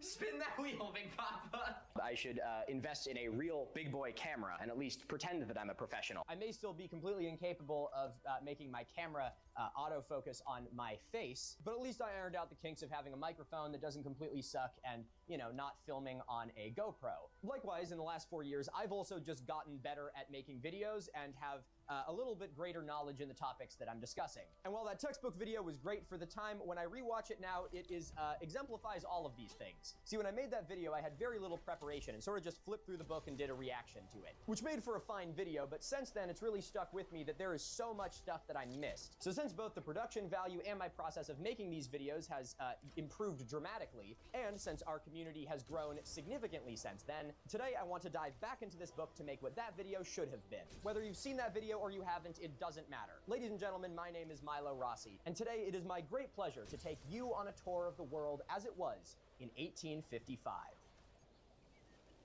The world as it is, and as it has been. A comprehensive geography and history, ancient and modern. S.G. Goodrich, 1855.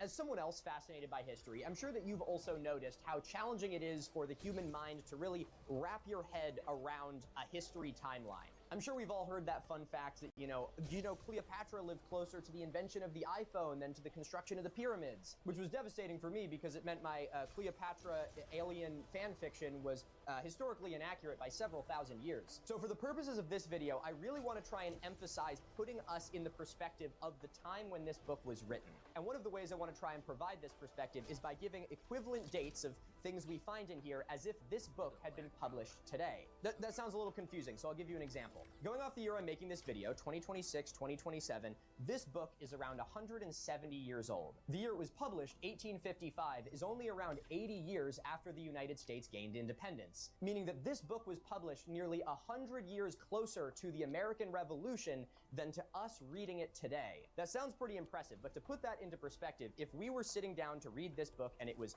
brand new right now, that means that the American Revolution would have happened in 1946, and somewhere a Milo from the future will be sitting down to read this book in the year 2197. It's pretty amazing when you think about it, and I hope that my idea here helps give you guys a little bit more perspective and makes it a little bit more exciting than just me throwing dates at you that don't mean anything. That said, as you can expect from a book that's almost 200 years old, it carries with it beliefs and values that are no longer reflective of the world today. However, I think that sharing even the most despicable and uncomfortable information from antique books like this is of critical importance. Because obviously, yes, the whole thing of, those who don't learn history are doomed to repeat it, but more importantly than that, even though this book is 170 years old, it represents a foundation on which modern society is built. So even though almost all of the beliefs held within this book are long outdated, it's important to learn from them as their ripples still impact the world today. With that said, let's kick off our dive into Goodrich's comprehensive geography by looking at the United States.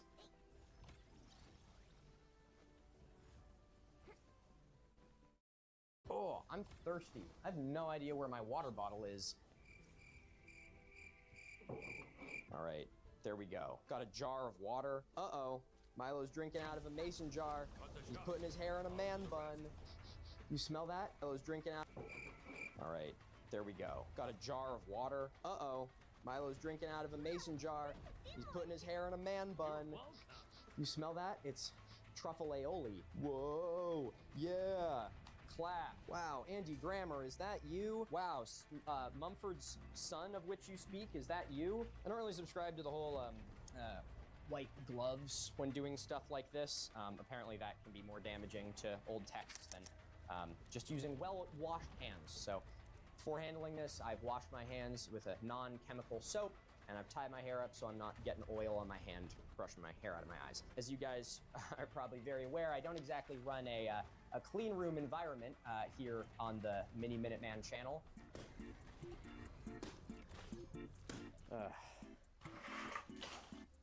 LeBron. Cat pissed on this couch, tried to wash it, still smells like piss. But be that as it may, I still feel as though I would like to make this book last a little longer. It's come a long way. All right, I don't want to break the spine, so we're gonna do a little. Whenever you're about to do something fun like this, you always want to lay a towel down. Fellas, you know what's up. Ladies, you also know what's up. You're probably there too. Yeah, another reason that I wanted to redo this video is because my ability to actually show the content on the pages has improved a lot. The last video I filmed with, I think, my iPhone set up on a chair, and then I think I had a GoPro filming over my shoulder. And frankly, it looked like shit.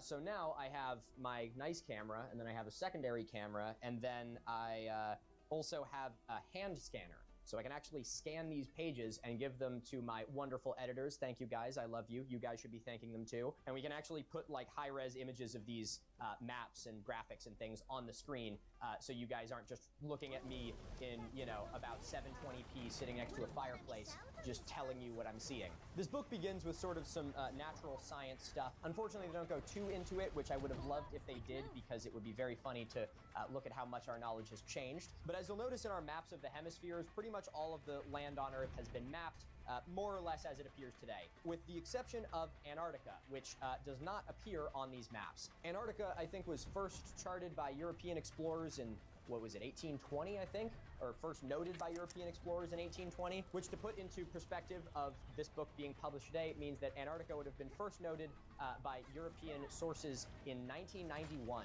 which would make the discovery of Antarctica about the same age as the internet and the dissolution of the Soviet Union. Because this book is from right in the middle of the Industrial and Scientific Revolution, it has some pretty interesting overlaps in old and new ways of thinking. Even this science textbook claims that the Earth was created by God to be the abode of myriads of happy creatures, but more especially to be the theater upon which man is to prepare for a future and immortal existence. Furthermore, animals are endowed with instincts which guide them in the pursuit of happiness, but man must reach his maturity and perfection by means of education.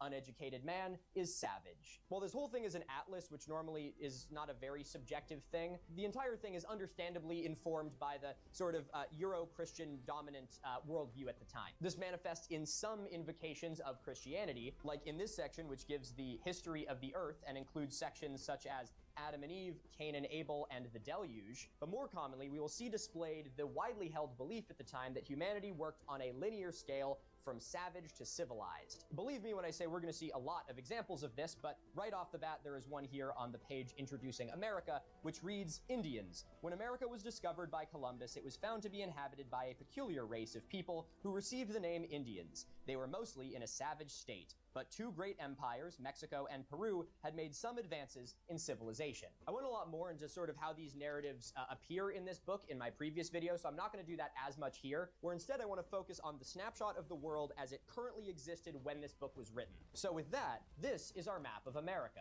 When this book was published, America only had 31 states. Those were, I am now going to read off my laptop because there's no way in hell I could memorize all these, and I really encourage you that when your state or region comes up, give it a pause and have a look at that map. You know, go wild, take a screenshot, share it with a friend. I would love to hear the things that you guys notice, so drop a comment about the different changes that you guys see, and I look forward to seeing the discussions that you guys have as we take this little walk back through history. Delaware, Pennsylvania, New Jersey, Georgia, Connecticut, Massachusetts, Maryland, South Carolina, New Hampshire, Virginia, New York, North Carolina, Rhode Island. Open it when you're back at your place. You're definitely gonna like it, because I asked plenty of professionals to make sure of that. I'll be honest with you, Endman. I like your style, but... Here, boss. Got something nice for you. Don't ask where it's from. Just take it. My role is to reward Gutenberg, and you're pretty good. Your crew's pretty tough, but I've never lost a real spark. Well, the only ones I can handle were those white-coated medics. They keep saying you trade my Arathi and trench jam my butt with needles. Ah! They're coming! They're best! Let me out!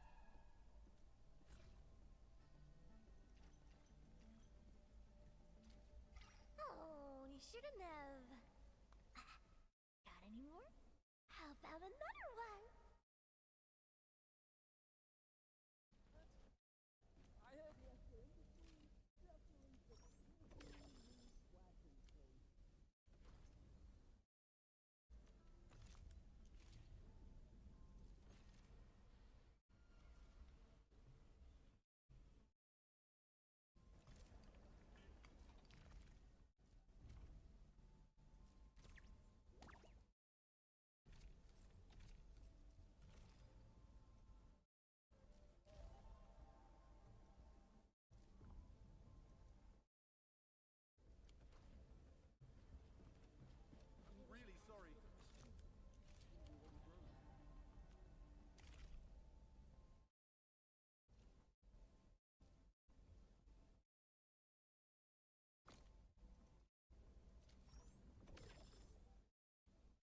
I warned you before.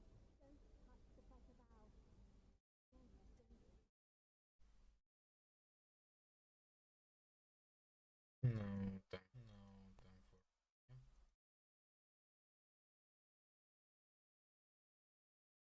it.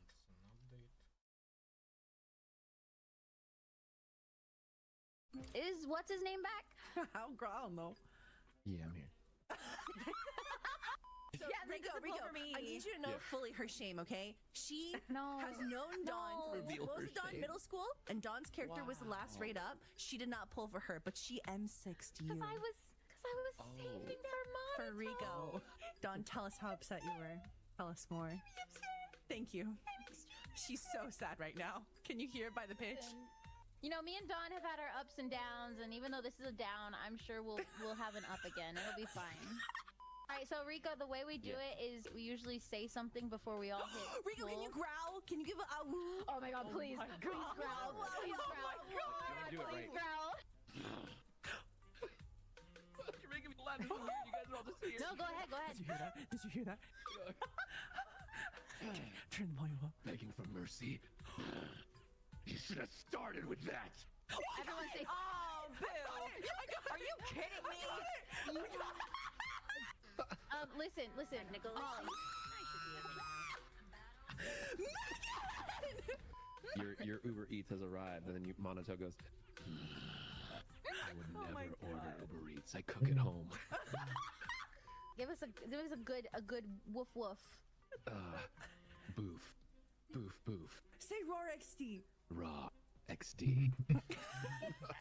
All right, what other lines can Rico give us? I should have warned you. This stream is where you have to go dance, monkey, dance, and then you have to. That's okay. It's really just you with, well, 1.5 simp. I count for 2. Okay, 2.5 sims. And Dawn it's is nice here to for hang out. friendship. Whee! Rico, do your best impression of a husky. Yeah, get in your crate, Monato. I don't want to go in there. You've got. I can become even stronger, but make it like hot.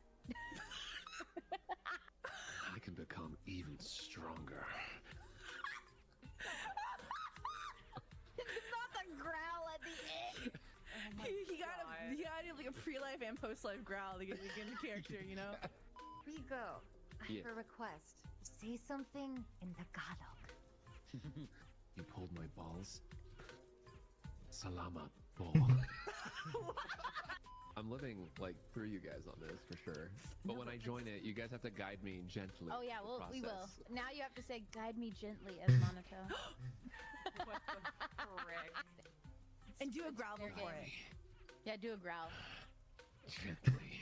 Oh no, wait. I just thought of all the context of how that could be interpreted. Oh, that was horrible, but that's fine. As long as I get Monato's ball. Rico, don't let her objectify your voice. What do you think Monato wants to say to us right now? Just to inspire you and all of your Yeah. polls, he would say, Yeah. don't stress, be yourself. Yeah, 3, 2, 1, go for myself.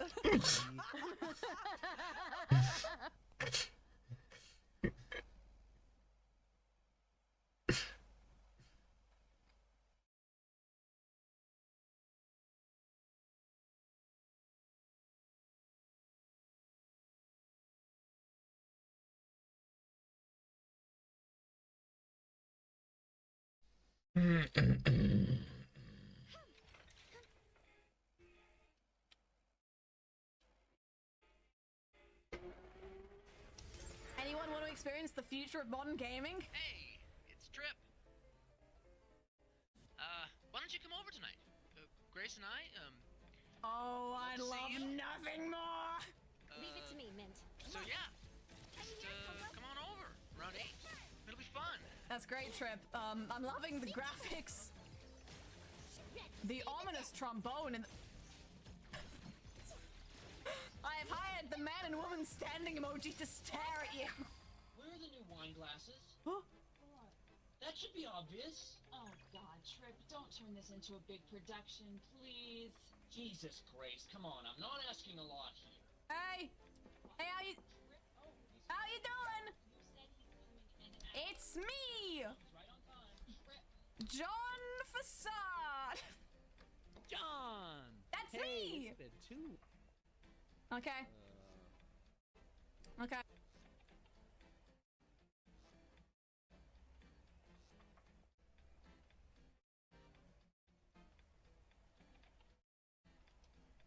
I've never been in a corridor before. What do they look like? I've got the game for you! Finish this. Commission complete. Yeah, there's a corridor right there. Absolute corridor! Wanna see me press a button?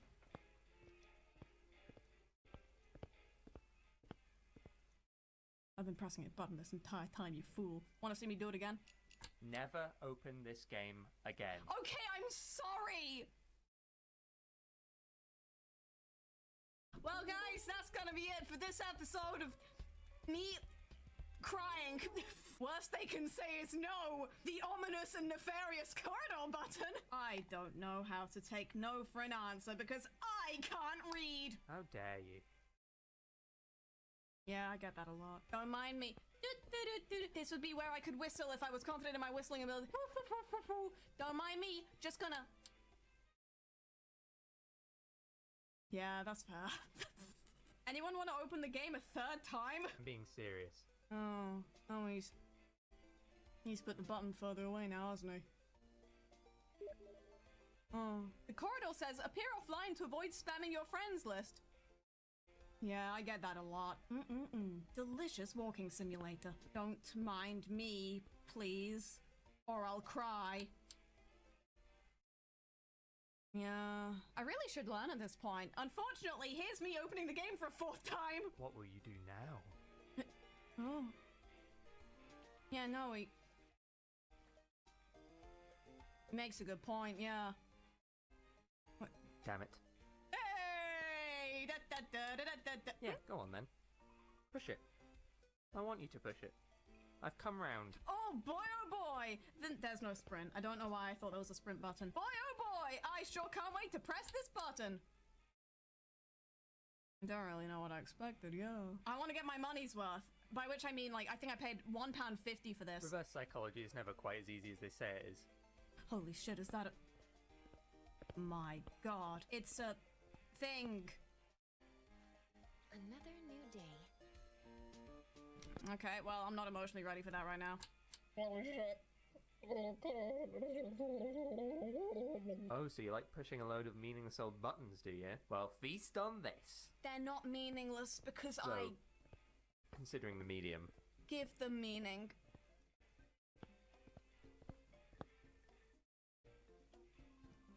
I'm gonna have to devise a lot of meanings now, aren't I? Pick a button. Any button. It could be this one. It's not gonna be that one. It could be this. No. Oh god, no. It could be this. Nah. It could be any of the buttons in this room apart from those three. Which button do you think is the least pressed? It's time to make a buttons day. You know what? I choose you.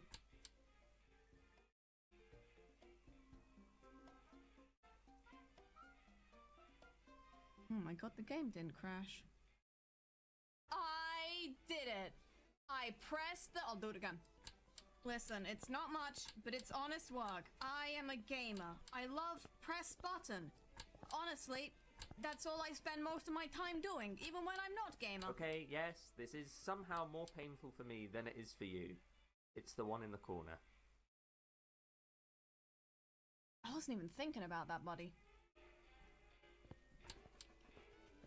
It's time to press every single button except that one! I am a horrible goose. And I like to cause problems on purpose. That is what I was put onto this godforsaken earth to do. Listen, you've seen the, like, 2 cakes meme or whatever. This is like 70 cakes. Holy shit, no way. No, not that corner. No, sorry, I can't hear you. I'm gonna pretend that I know how to whistle again. My game patch note. Please make it so you can see the button change color when it be pressed. I am a game tester. I'm gonna end up missing like 2 of them. One's gonna be that one. Oh, there's more arrows now. How thoughtful. Commission complete. Anyway, you know how some firms hire people to like consult for them Fix our problems, other company. We don't know how. No, people specifically bring me into their companies to try and foresee these problems by people like me. Because I'm really great at creating problems. Holy shit, he listened to my patch notes. They're blue now! How exciting! It's a lot more satisfying now I can see them. This was intended gameplay behavior. If you respond to it in your game, it's intended. I read that in a video essay somewhere. I'm smart. You know, the Steam page says that this game takes 20 to 30 minutes to beat. And I looked at that, and I saw a challenge. This might be the last one. I did it! I beat the game!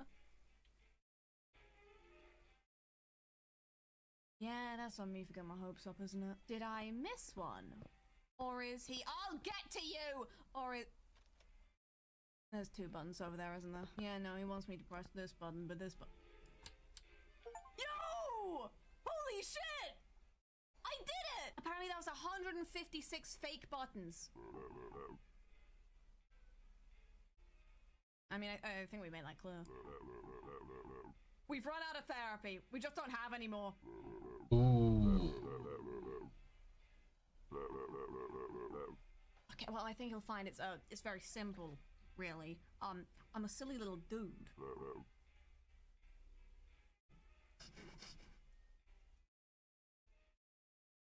Yeah, that's my last therapist told me too. Have you tried not having anxiety? Yeah, my therapist tends to do that as well. Rin 1, therapy 0. Another one. Bring me the button game. So there's nothing. I see what you did there. You might have stayed there forever, you never know. You fooled me, you did it. Very clever. I don't do vague requests.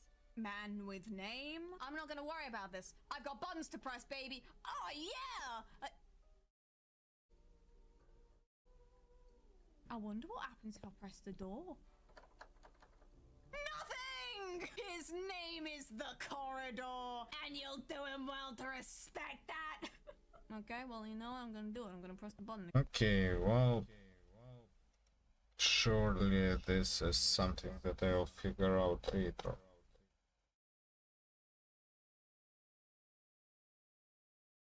Like tomorrow.